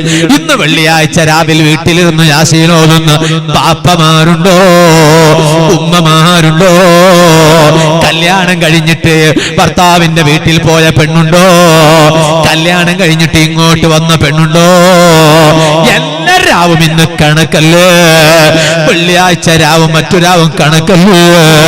വെള്ളിയാഴ്ച രാവുകളിൽ പോലും പുത്തൂർ അങ്ങാടിയിൽ പോയിട്ട് വലസി നടക്കുന്ന ഉമ്മമാരില്, പഴയ കാലത്തെ ഉമ്മമാര് അഥവാ വ്യാഴാഴ്ച പകലങ്കാലും പുത്തൂർ അങ്ങാടിയിൽ പോയാൽ പോലും അതേ ഈ മാടാവ്, അരിക്കിള, കട്ടത്താറ് പരിസരത്തുള്ള ഉമ്ര പരിസരത്തുള്ള വെള്ളാര് പരിസരത്തുള്ള പഴയ കാലത്തെ ഉമ്മമാരെ മറക്കാൻ പറ്റോ? മറക്കാൻ പറ്റോ? അവർ ചെയ്തിരുന്ന പ്രവർത്തനങ്ങൾ അവഗണിക്കാൻ പറ്റോ? അവർ വ്യാഴാഴ്ച പകലങ്ങാടിയിൽ പോയാൽ പോലും വേഗം ഓടിവരും. സൂര്യൻ അസ്തമിക്കുന്നതിന് മുമ്പായി വീട്ടിലെത്തണമെന്ന നിർബന്ധത്തോടെ ഓടിവരും. വെള്ളിയാഴ്ച രാവാണ്. മരിച്ച ബാപ്പാന്റെ പേരിൽ വീട്ടിലിരുന്ന് യാസീനോദേണ്ടുന്ന രാവാണ്. ഇന്നോ പർച്ചേസിങ്ങിന് പോയിട്ട് പർച്ചേസ് കഴിഞ്ഞിട്ടില്ല. രാത്രി 10 മണിയായാലും പോലും വെള്ളിയാഴ്ച രാവായാലും പർച്ചേസ് കഴിഞ്ഞിട്ടില്ല. ചോദിക്കട്ടെ ഉമ്മമാര്, പോയി കബറാകുന്ന ഇരുട്ടുള്ള വീട്ടിൽ കിടക്കാനില്ലേ? അതുകൊണ്ട് വെള്ളിയാഴ്ച രാവ് മറക്കണ്ട. ഇന്നത്തെ സദസ്സോടെ ഒരു തീരുമാനമെടുത്തോ. ഇനി എല്ലാ വെള്ളിയാഴ്ച രാവിൽ ആഴ്ചയിൽ ഒരിക്കലെങ്കിലും വെള്ളിയാഴ്ച രാവ് തെരഞ്ഞെടുത്തോ. എന്റെ മരണപ്പെട്ടു പോയ ബാപ്പാന്റെ പേരിൽ ഉമ്മാന്റെ പേരിൽ ഞാനൊരു യാസീനോദാതിരിക്കില്ല. എന്നാൽ ഞങ്ങൾ മരിച്ച ഖബറിൽ കിടന്നാൽ എന്റെ മോന് കണ്ടു പഠിച്ചതാണ്. വെള്ളിയാഴ്ച രാവിലെ എന്റെ ബാപ്പാന്റെ പേരിൽ യാസീൻ ഓതുന്നത് എന്റെ മോൻ കണ്ടുപിടിച്ചതാണ്. എന്നാൽ ഞാൻ മരിച്ച് ഖബറിൽ കിടക്കുമ്പോ എന്റെ മകൻ എല്ലാ വെള്ളിയാഴ്ച രാവും എന്റെ പേരിൽ ഒരു യാസീൻ ഓതുമല്ലോ. ഇത് ഞാനും നിങ്ങളും ചിന്തിക്കേണ്ടതാണ്. ആ ആത്മാവിന് വെള്ളിയാഴ്ച രാവിലെ ഒരു യാസീൻ ഓത്ത് കിട്ടിയാൽ, ഒരു ഫാത്തിഹ ഓത്ത് കിട്ടിയാൽ ആ ആത്മാവ് സന്തോഷത്തോടെ മടങ്ങിപ്പോകും. ഇല്ലേ, ഉമ്മാനെ ഓർക്കാന് വീട്ടില് മക്കളില്ല. മക്കള് വലിയ കൊട്ടാരം പണിതു, വലിയ AC റൂമിൽ കിടന്നു. മക്കള് വെള്ളിയാഴ്ച രാവ് പല നിലക്കുള്ള ഫ്രൂട്ട്സും കഴിച്ചു, ബിരിയാണി കഴിച്ചു, നെയ്ച്ചോറ് കഴിച്ചു, കബ്സ കഴിച്ചു. ഇതുപോലെ റെസ്റ്റോറന്റിൽ പോയി അതാ നല്ല നല്ല അറേബ്യൻ ഫുഡ് കൊണ്ടുവന്ന് കഴിച്ചു. പക്ഷേ ഖബറിൽ കിടക്കുന്ന ബാപ്പാന്റെ ആത്മാവ് പറയാണ്, മക്കളെ നിങ്ങൾ കുടുംബസഹിതം സുഖിക്കുകയല്ലേ, ഞാൻ വലിയ ബേജാറില, എന്നെ ഓർക്കാൻ നിങ്ങൾക്ക് കഴിഞ്ഞില്ലല്ലോ. ഫദ്കുറുനാ ബിഫാത്തിഹത്തിൽ കിതാബ്. അതുകൊണ്ടൊരു ഫാത്തിഹ ഓതിയിട്ടെങ്കിലും ഞങ്ങളെ ഒന്ന് ഓർക്കണേ എന്ന് പറഞ്ഞു ഉമ്മാന്റെ ആത്മാവ് പറയുമ്പോ, ബാപ്പാന്റെ ആത്മാവ് പറയുമ്പോ അവരെ നമുക്കൊന്ന് സന്തോഷിപ്പിക്കാൻ കഴിയണം. ഇന്ന് നമുക്കിവിടുന്ന് ഒരു ഫാത്തിഹ ഓതിയിട്ട് പിരിയണം.